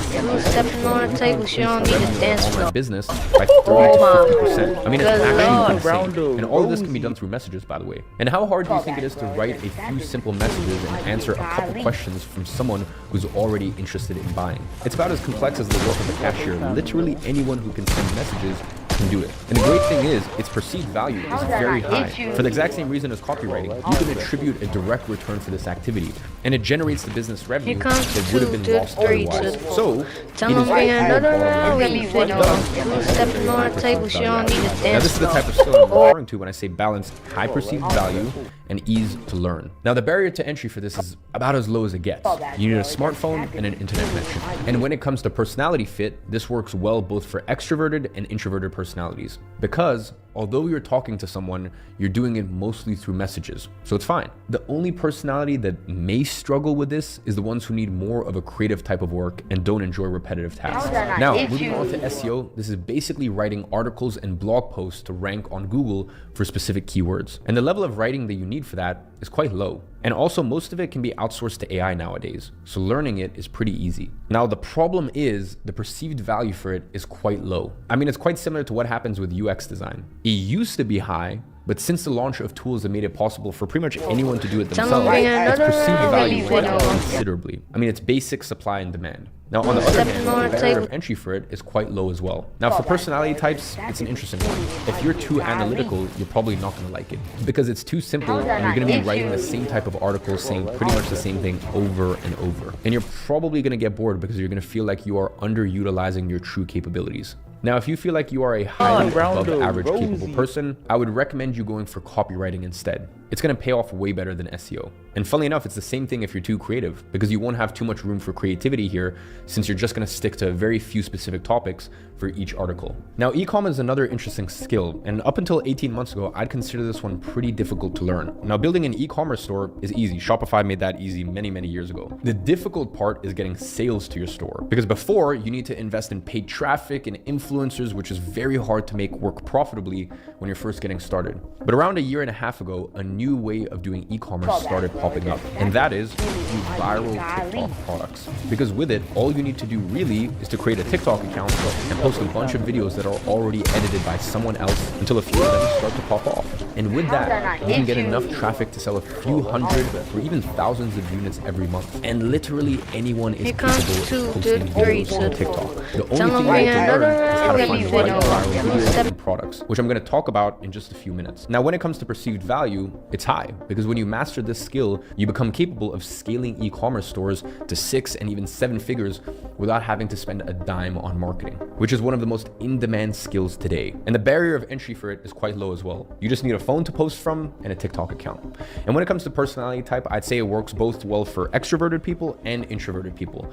But creatives tend to enjoy this one more than analytical people. Although the analytical people thrive when it comes to the metric side of this business, if you're one of them and you can find a business partner that's the opposite personality type, it would be a great combo here. Next, let's talk about blockchain. Although we still don't know where we are in the market with crypto, it's still a skill in high demand. And I believe it's only going to grow as time goes by, when the real use cases of blockchain start going mainstream and getting mass adoption. And this is probably one of the highest paying careers that you could get into, looking for the long term. Problem is, it's extremely hard to learn, meaning it's not an optimal most skill to learn as a beginner because we don't have the proper balance between ease of use and perceived value. The perceived value is high, but so is the difficulty to learn it. We want something with high perceived value and that's easy to learn. Those are non-negotiables. Then it's just a matter of finding out what fits the best for your personality type. Now, just to finish this one off, for barrier of entry, this is high, mainly because there aren't many resources out there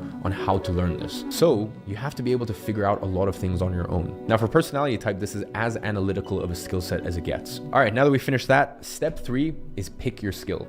Now that you already understand the top skills, you have to actually pick one. Now, before I give you my preferred choice, here's where you need to look at your specific situation. Because if you're already good at one of these skills, you can ignore some of our parameters, especially ease of learning and barrier of entry. So if you're already a good blockchain developer, that's probably one of the best paths for you to follow because it has a high perceived value and a high barrier of entry, which is usually a bad thing. But in this case, it plays in your favor because you already know the skill, and the high barrier of entry keeps more people from learning it. So you're gonna be jumping into an untapped market. Same if you're already good with coding, for example. That's why I say that there is no one-size-fits-all solution, and it's extremely important for you to take your specific life situation into consideration when evaluating this. Now, I assume that for 99% of people watching this, you're not a master at blockchain development.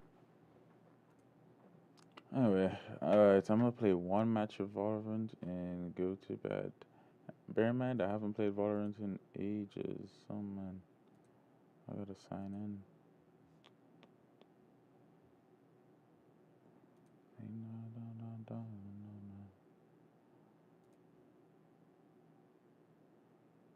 Oh shit, we gotta download it.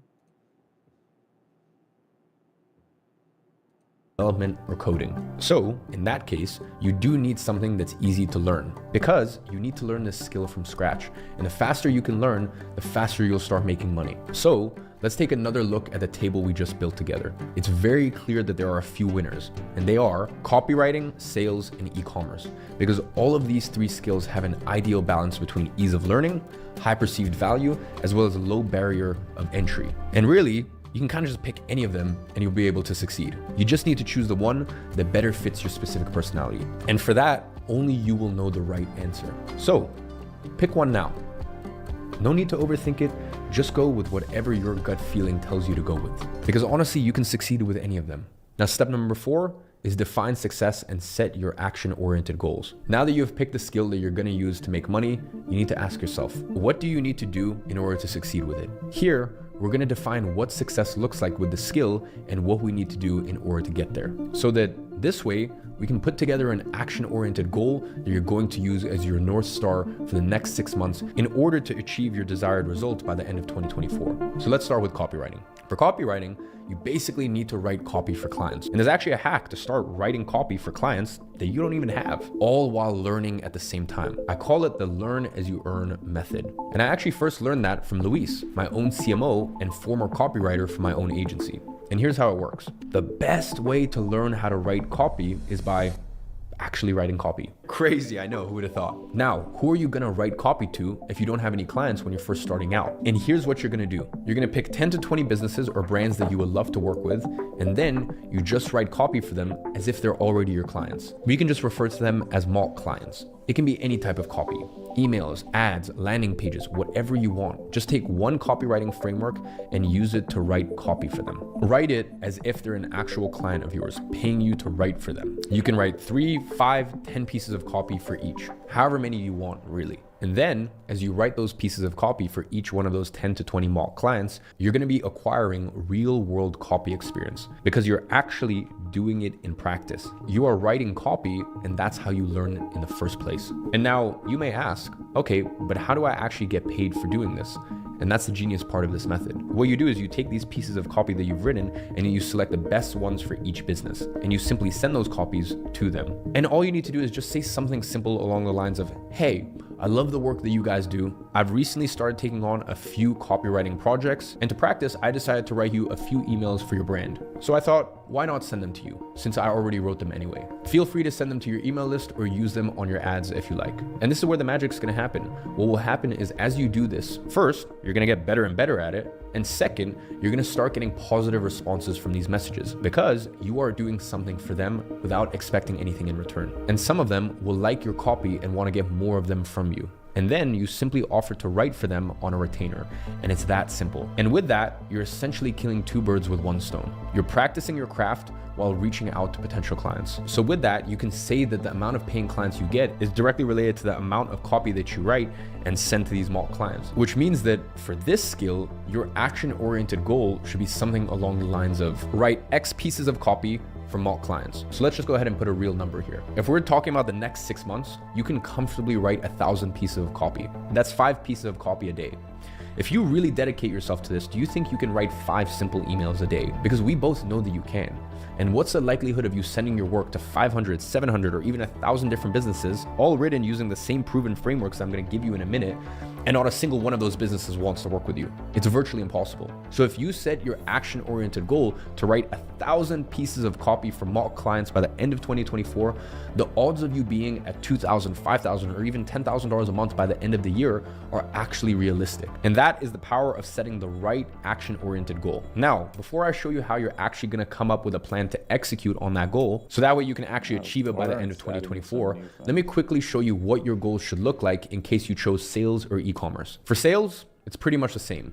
What do you need to succeed with it? Well, you need to sell. And do you have something to sell?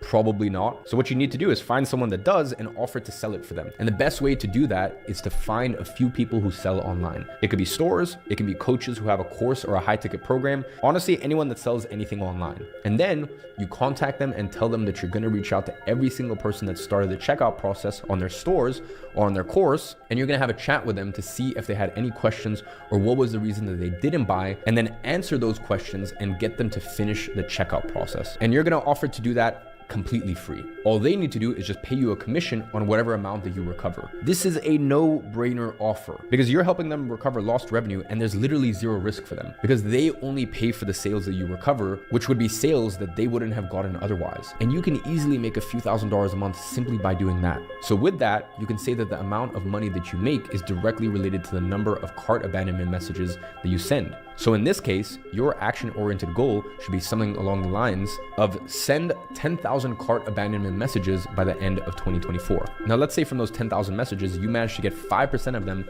to finish the checkout process for the very product that they already wanted and have already started the checkout process with on their own. And by the way, at 5%, you're gonna be doing a terrible job here. But still, at 5%, if you get a 20% commission for each sale that you recover, that would equate to $10,000 already from just sending simple text messages. Just so you understand, that's about 55 messages a day that you need to send. And by the way, just so you have context, the average adult in their 20s today sends around 128 messages a day. So you are already sending double that amount on a daily basis. So do you see how easy it is to understand what you need to do when you break down your goals like this? Now, the same applies for e-commerce. All you need to do here is to repost videos from viral products. Videos which have already gotten millions and millions of views, so they're proven to work. Now, I'm gonna tell you where to find those videos in a second, but if you post 20 videos a day, and keep in mind, you don't need to edit any of those videos, you just need to find... The camera's not working.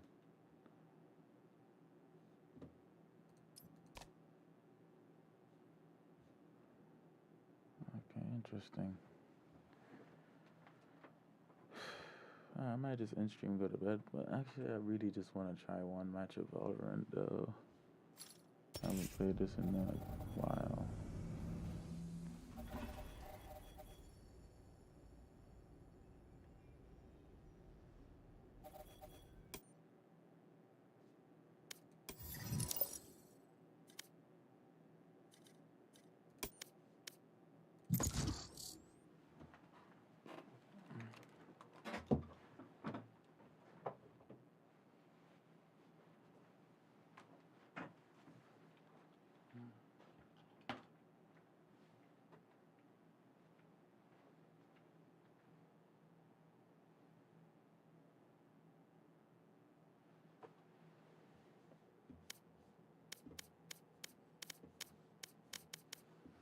Match found.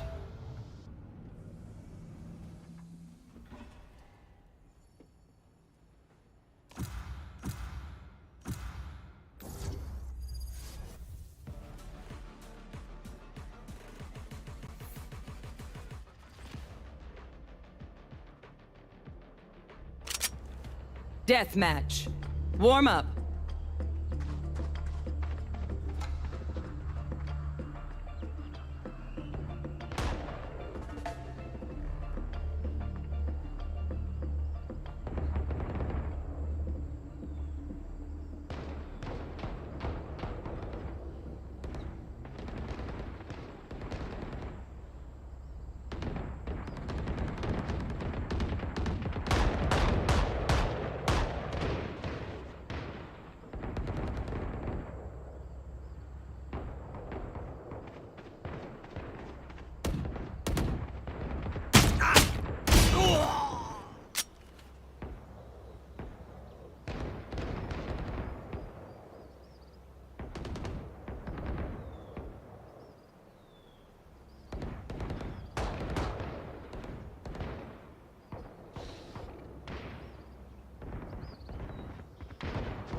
Fight! Try not to get shot, okay?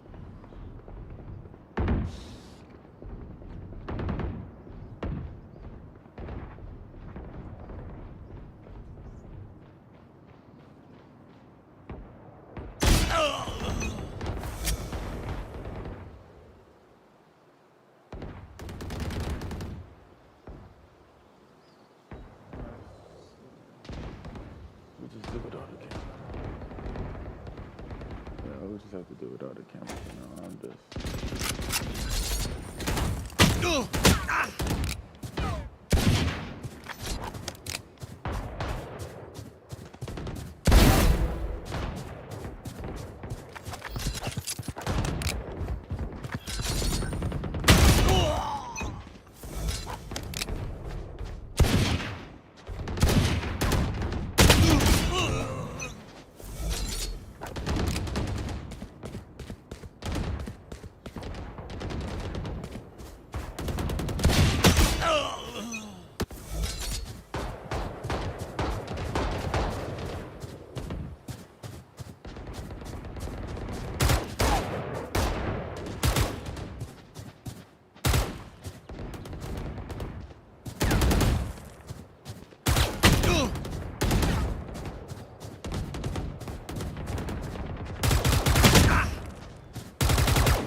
Dominating.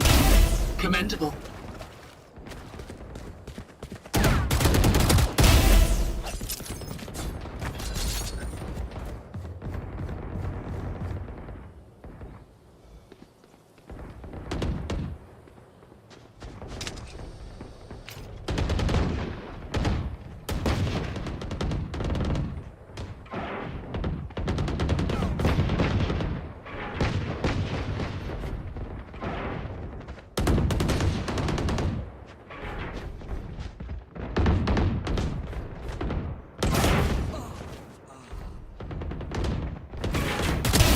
Effective.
Telemetry saved.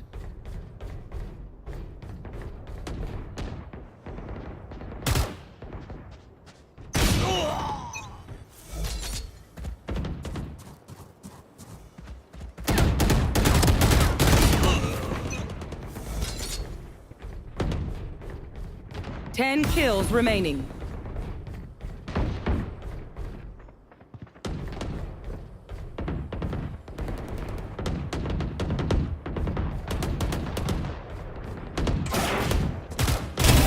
Munitions expended. As directed.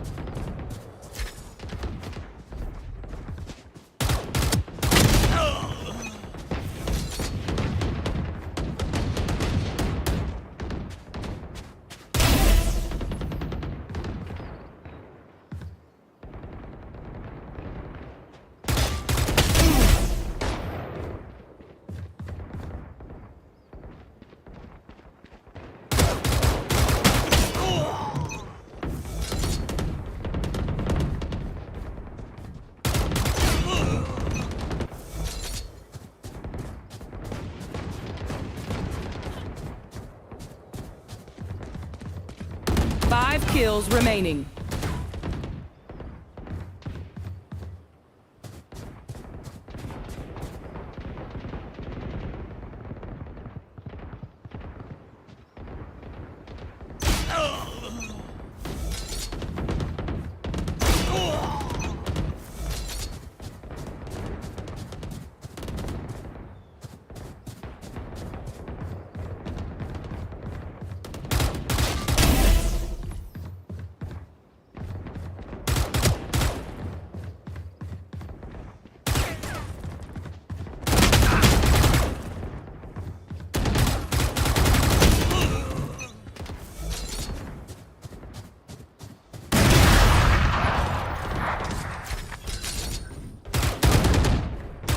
One kill remaining.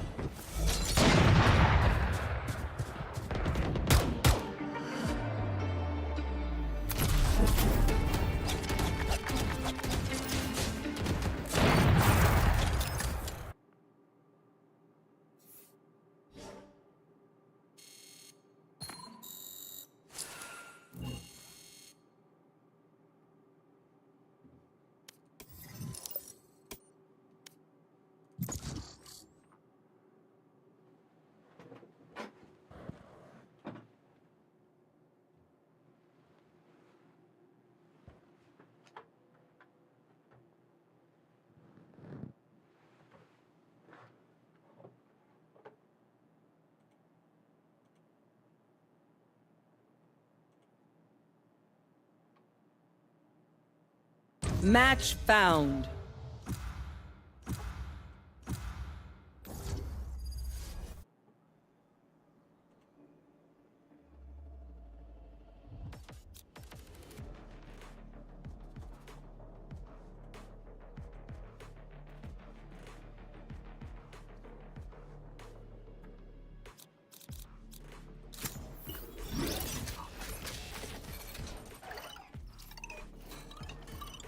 Hello, T.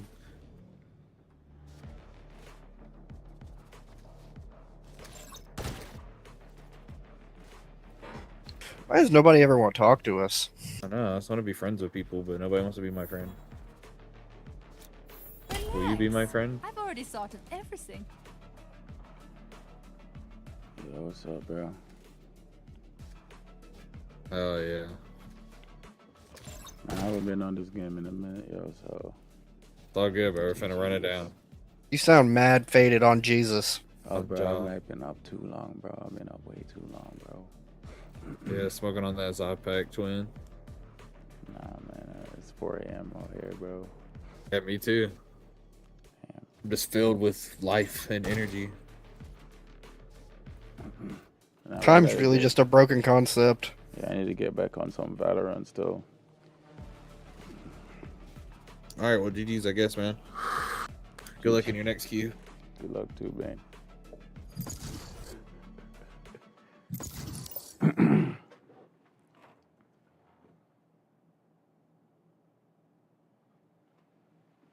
Match found.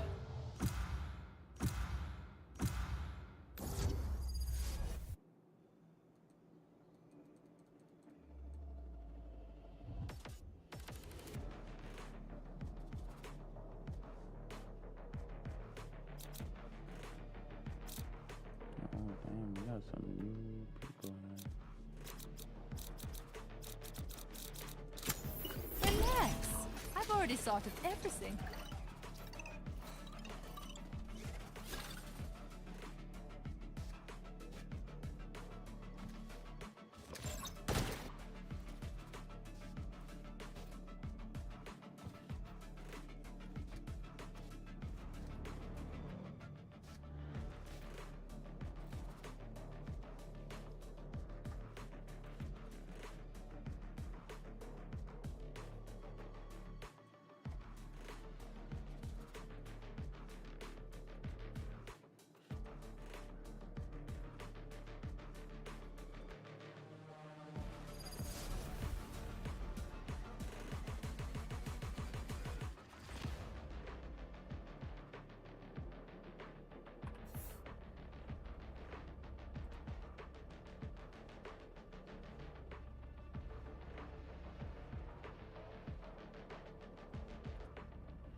Well, well, well.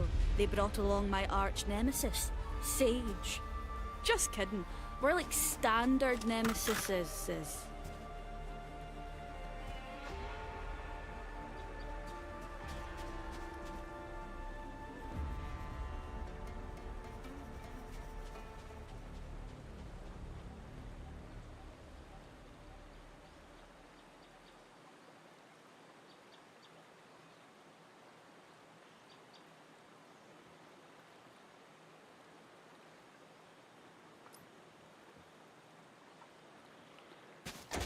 Okay.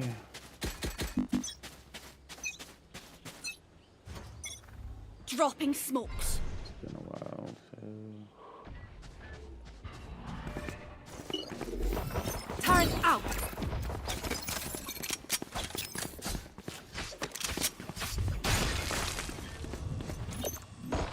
Calling my bot.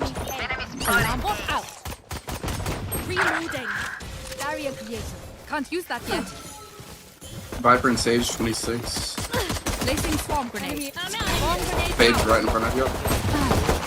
Reloading. 52 fade. Swarm grenade. Reloading. Swarm grenade. All around that corner. Oh. Reloading. Last player standing.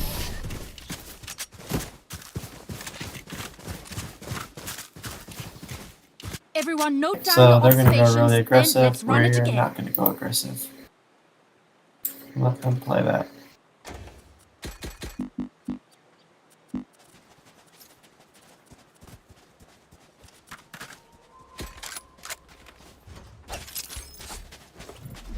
Gotta go. Don't overthink it. That's my job.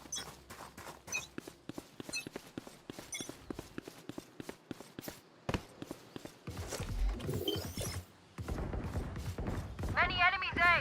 Yep, Placing and sentry. Recalling my bot. Going B.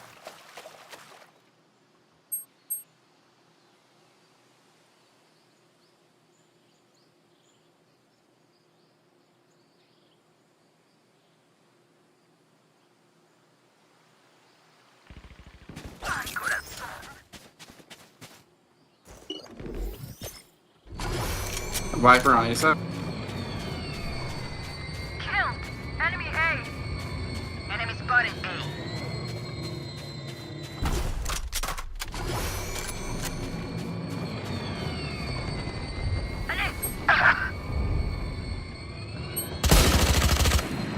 Last player standing. 66 raise. So bad.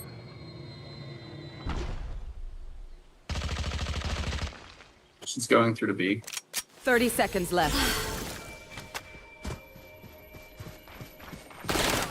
One enemy remaining. dang it. Nice try.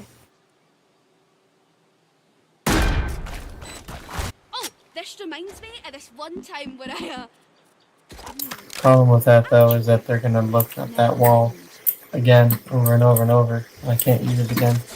I'm out of here. Oh well.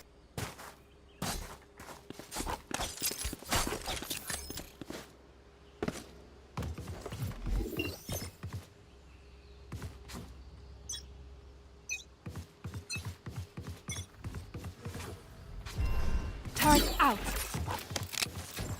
Here. Gun here.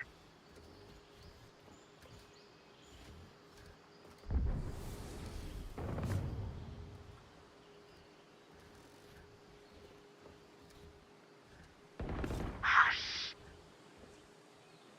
Enemy spotted A. Enemy A. Sage 78 on site. He's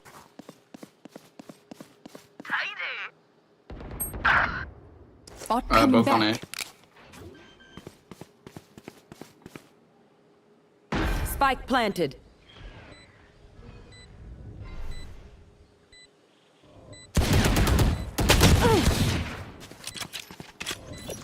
Placing alarm bot. Placing swarm grenade.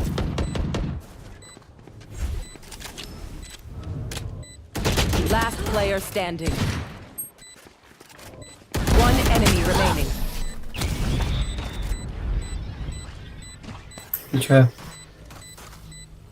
Where are we? Out of charges.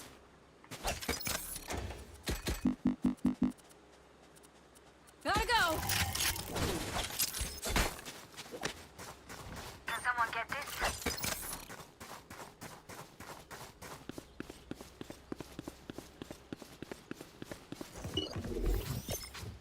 Placing sentry. Placing alarm bot. We can do this. Placing swarm grenade.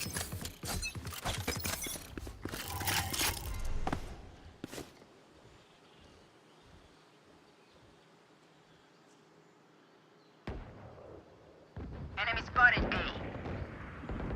Spike down A. 65 on fade. Enemy spotted A. Bot coming back. Recalling my bot.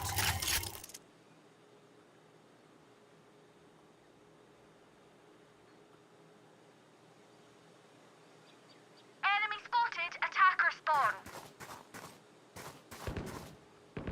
Enemy A.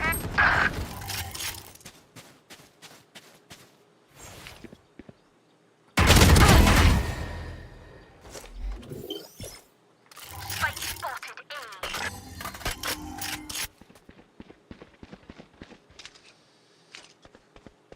Spike's over by Last player close. standing.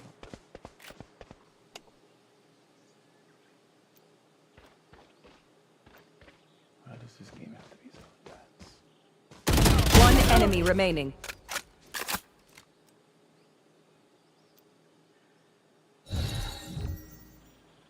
No peeking.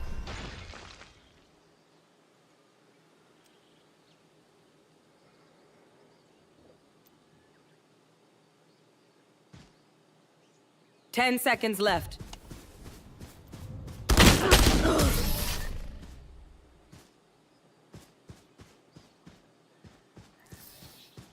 My ult is over ready. them.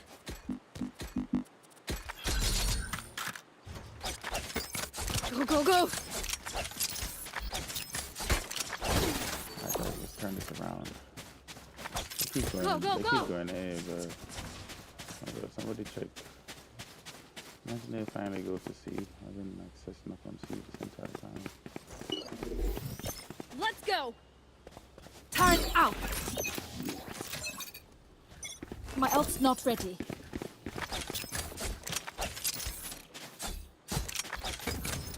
C. Of course they go. I knew they were gonna go to C right when I decided to switch sides. Recalling my bot. It's the bane of all cages. Face your fear! Can't use 1B. that yet. Placing swarm grenade. Spike planted. Swarm grenade out. Wall raised. Can't use that yet. Why would you place that wall? Focus them for 1 point. Kill my allies. Oh, they can't beat us from 2 angles. My ultimate is ready. Turret destroyed. Last player standing. Oh my god, he's so lucky I had to reload. I keep looking at that reload button. Reyna, time to hunt. Sorry guys, it's been a while since I've been in Valorant.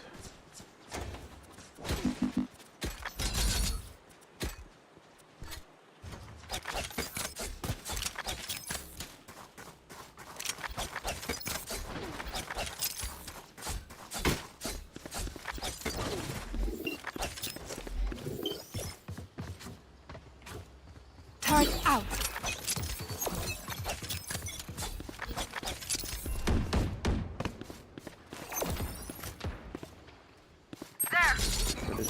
Okay. At least one. I hear them B. Fade is A. Enemy spotted B. Enemy spotted A. Fade is deaf. Raise B, one's in.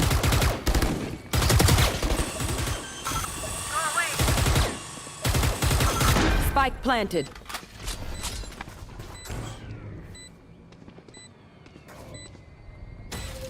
Bot coming back.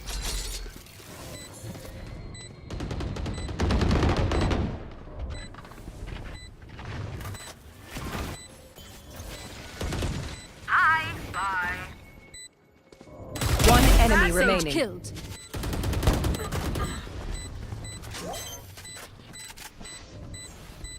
We finally got around. Gun here. Oh, no, you don't deserve my invention. Reloading. 别泄气. Now let's turn this around.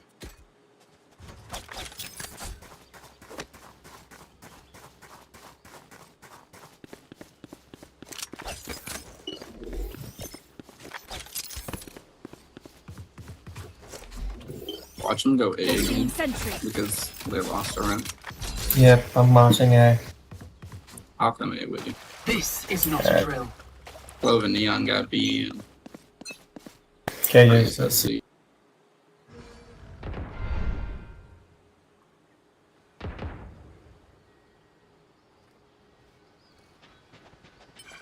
So far, so quiet. Placing swarm grenade. Swarm grenade out. I'll rotate. Seeing on the C. Go, go, go. Bot coming back. Viper on B. Initiated. Alright, you getting the Viper? I'm chasing her. That doesn't mean I'm getting it. Fair enough. Bot one. Placing swarm grenade. Watch out. Swarm One grenade enemy out. remaining. My ultimate is ready. There we go. Find the weakest link and kick him in the shin.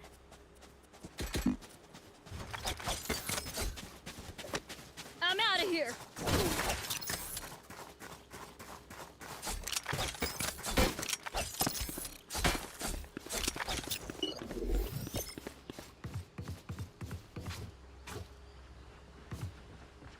Placing sentry.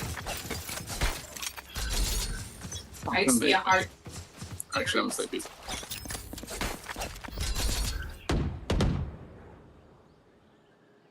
They're going A. Enemy spotted A. Yep. Yeah. Rage is here. Gotta go.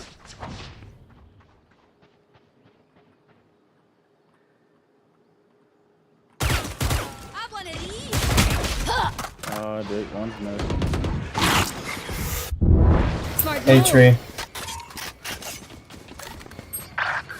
Wall raised. Fire in the hole! Bugger. Last player standing. Spike planted. Got one. Thank you. Here we go. That's three.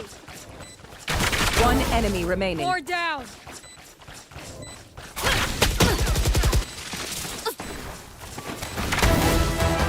Nice.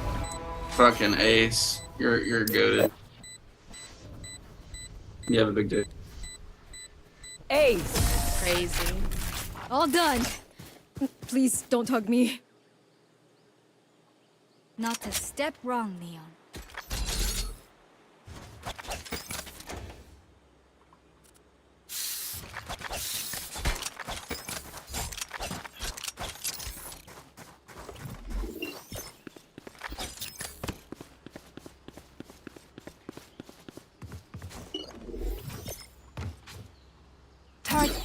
I'll come be with you. I'll show them. Mystic Kayo. Don't let me die this time. I got my res if you need.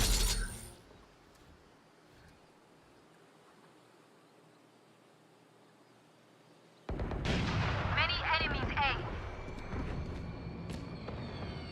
A. Someone's coming through door to B. Back like I never left. Finish. Enemy spotted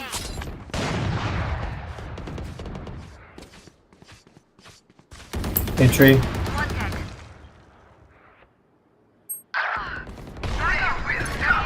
One enemy remaining.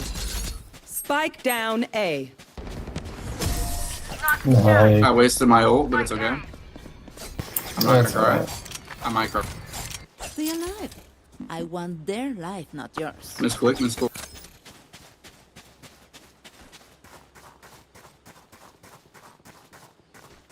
Grab a drop.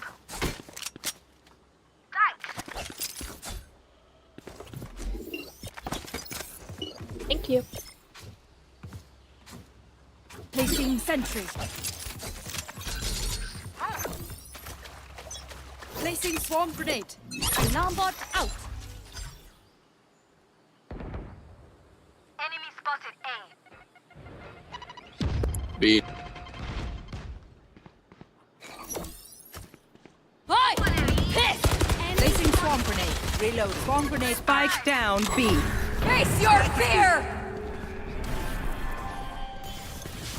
One enemy remaining. Reloading. Good shit. Yep.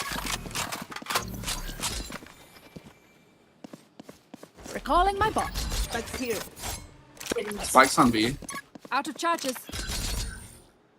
Yeah. Rotating there now. Bot coming back. Hey Sage, can you go check and see if that door's open for me? Swarm grenade out. Oh, like a tree? Oh, Yeah. close, got it, close. Got it. Turret out.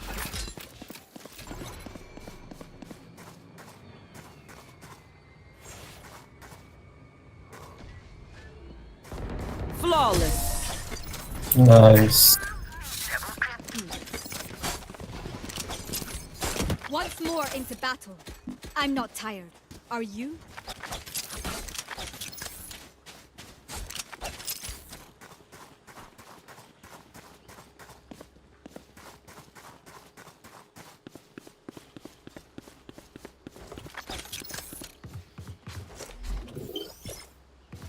Placing sentry. No more. Placing swarm grenade. We'll block this off here. Neon.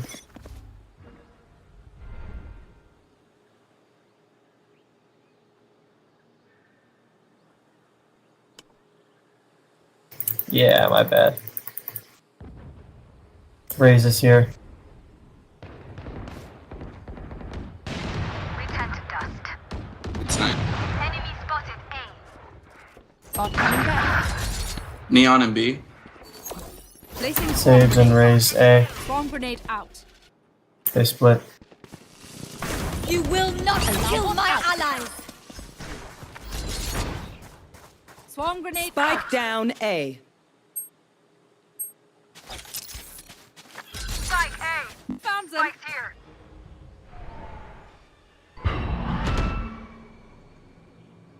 One enemy remaining. Spike down Fade's A. last alive on A. Hey, don't. You had it. Good shit, Neon. Nice. Thank you for the hard carry.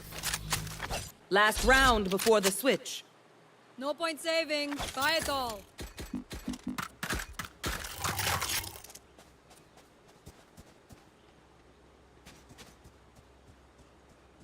If this was a more open map, I'd say everybody op.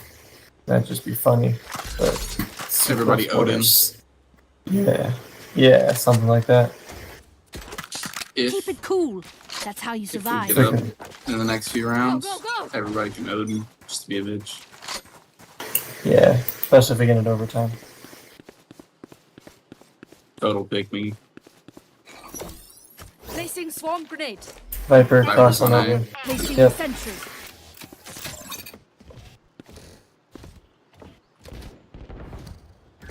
Here. Good shit. Recalling my bot. Here we go! Huh.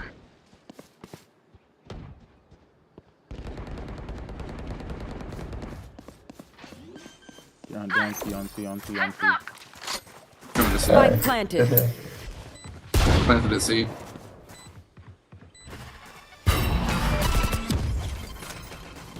Reloading. Neon, Fade, and Raze all on C.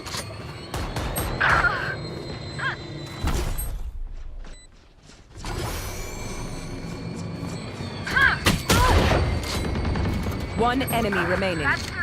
Raze is last in the corner on the boxes. Drop in a smoke. Your duty is not over. Back where I belong. So dope. I love it so much. Reloading. Not a fan.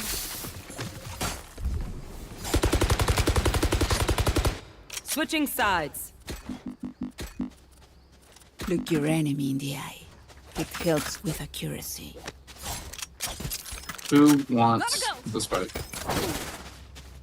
I can take it. Who knows how to play chess? I do. Yeah, well, you should have a better strategy, you know? Gun here. Wait. Oh, give me the spike, bro. Hey, man, hey. Whoa, hold on, man. I'm not top fragger. I'll take it. Give Neon, bro. Oh, why not? Alright, let's go. Going A, we're going C. What is wrong with Neon, bro? Yeah, great. Alright, fine, man. Alright, what's the strategy? Neon says she Yo, didn't can want. somebody please make them feel like we're going to another side? I'll go B. No peeking. Unavoidable. Drop in a smoke. Fade B.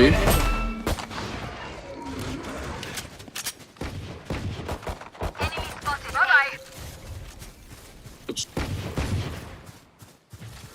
Viper. Here. 78 on Viper. Turret out. Turret down. Reloading. Placing swarm grenade. Swarm grenade out.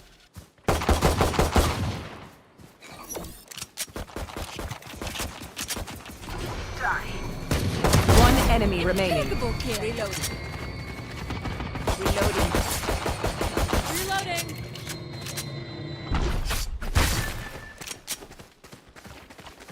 Go.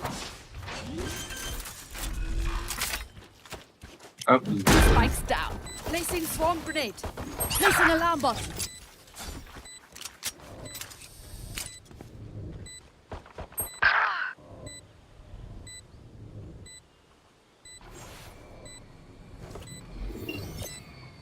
Turret out.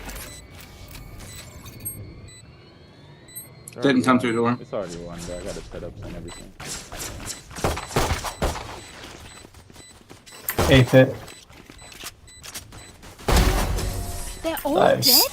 I have more tests to run. Swarm grenade out. The enemy only looks composed. Their hearts tell a different story. I'm out of here. Should we go A again, or we change it up and go and C? I'll go C. Okay. Gotta go. I'll Get speak on B. with it.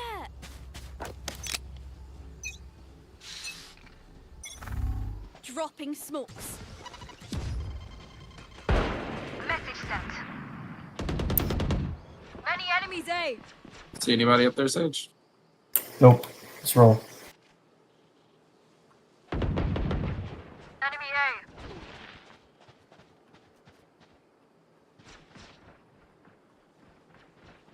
Fishin, I got it here. That was a There you dope are. ass wall. The snipe, that was dope.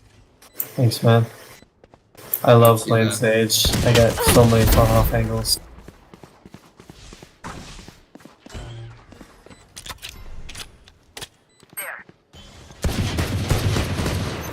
Placing swarm grenade.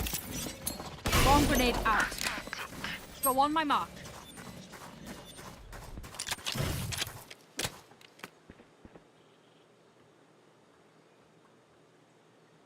Rotating through backside.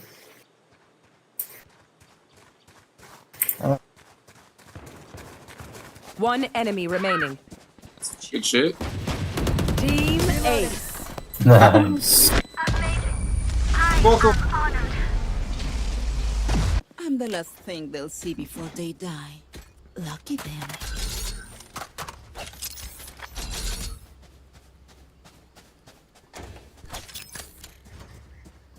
Let's do that again.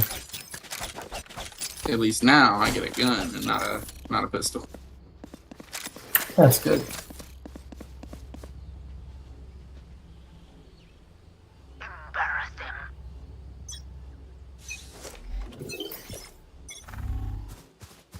Placing sentry. Nope, go away. C is blocked off.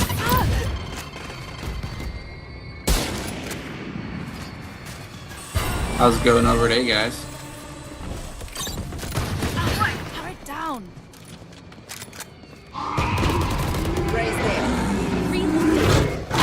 Sage you? I think I'll go B. Yep, let's go there. I picked off Raze. FaZe is on A side, so Neon's on B.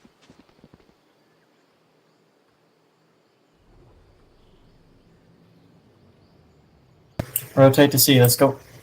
Doors open and the wall's down.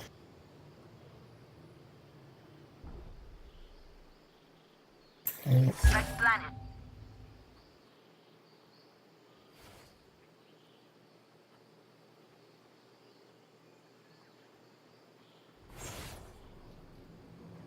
One enemy remaining.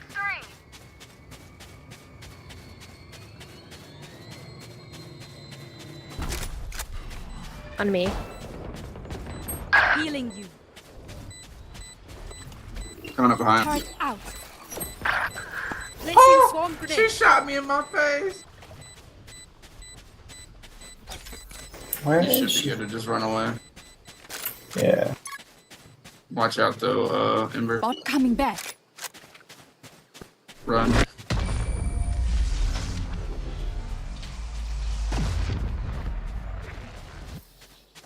I know what must be done. I think we should use Odin's. Go, go, go! You sure? Hard pass.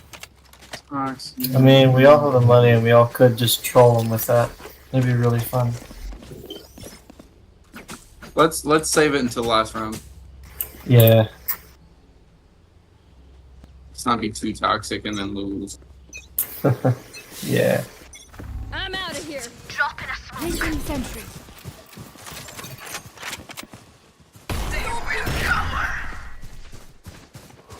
Yeah, catch. Oh wait, Fade, A tree. Reload. Placing swarm grenade. Behind. Swarm grenade. Oh! Flanking. Planted. Last player standing.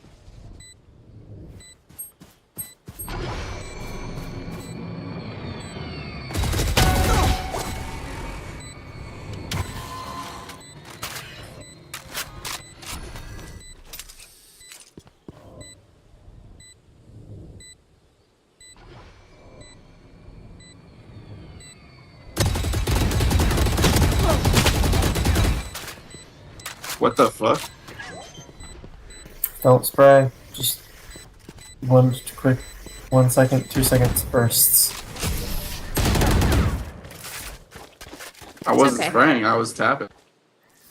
Tap too fast. Outside of this gig, immortality Yeah, mine are. doesn't have as many day-to-day benefits as you think.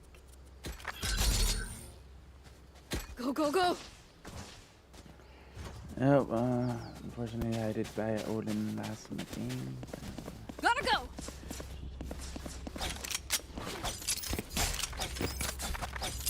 Right here. For you, hermanita. There. There.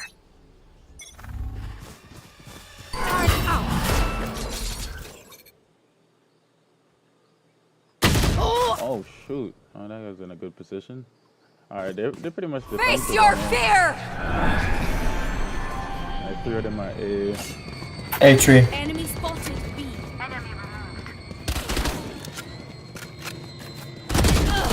Viper. Taken out. Viper is cooked. Here! Down! Got one. Make that one kill.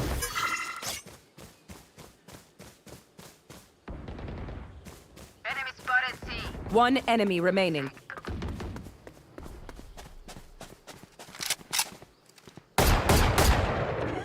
Bugger.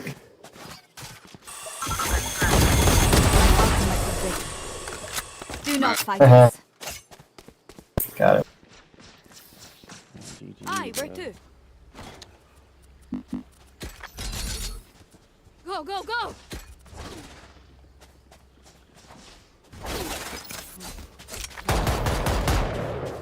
Look, Neon, I'm like you. Let's go C.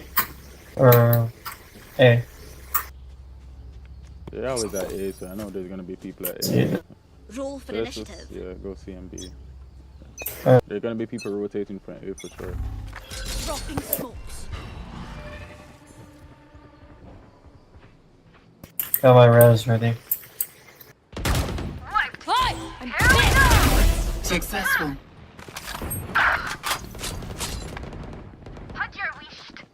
Good kill. One enemy remaining. Hostile down. Ultimate is ready.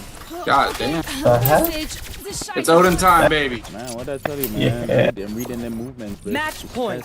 test. Once we win, just dump all your tech in my lab. I'll fix it up. We should all just rush Do B. you want to play really? Let's all just rush B with this. Oh, come on, KJ. Play along. I'll buy you. Oh shoot. Can I get this? Thanks.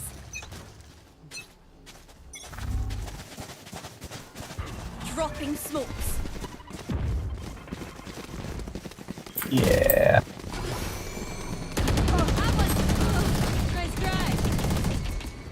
Fire in the hole! Placing sentry. That was weird. Spike planted. My ult ready. Even revived me. Yeah. Your fault, not mine. Oh, One enemy remaining.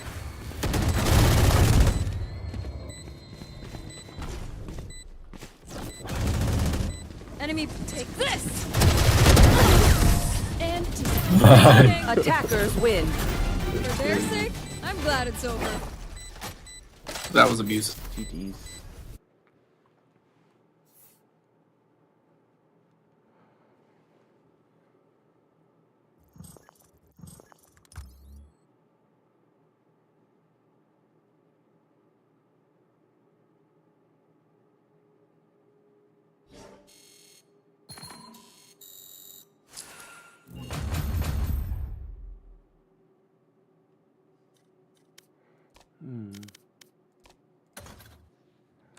Alright, that's it. Let's end stream. Oh! I know who did that video. Cam Don't Stop Films. You got a cam on that?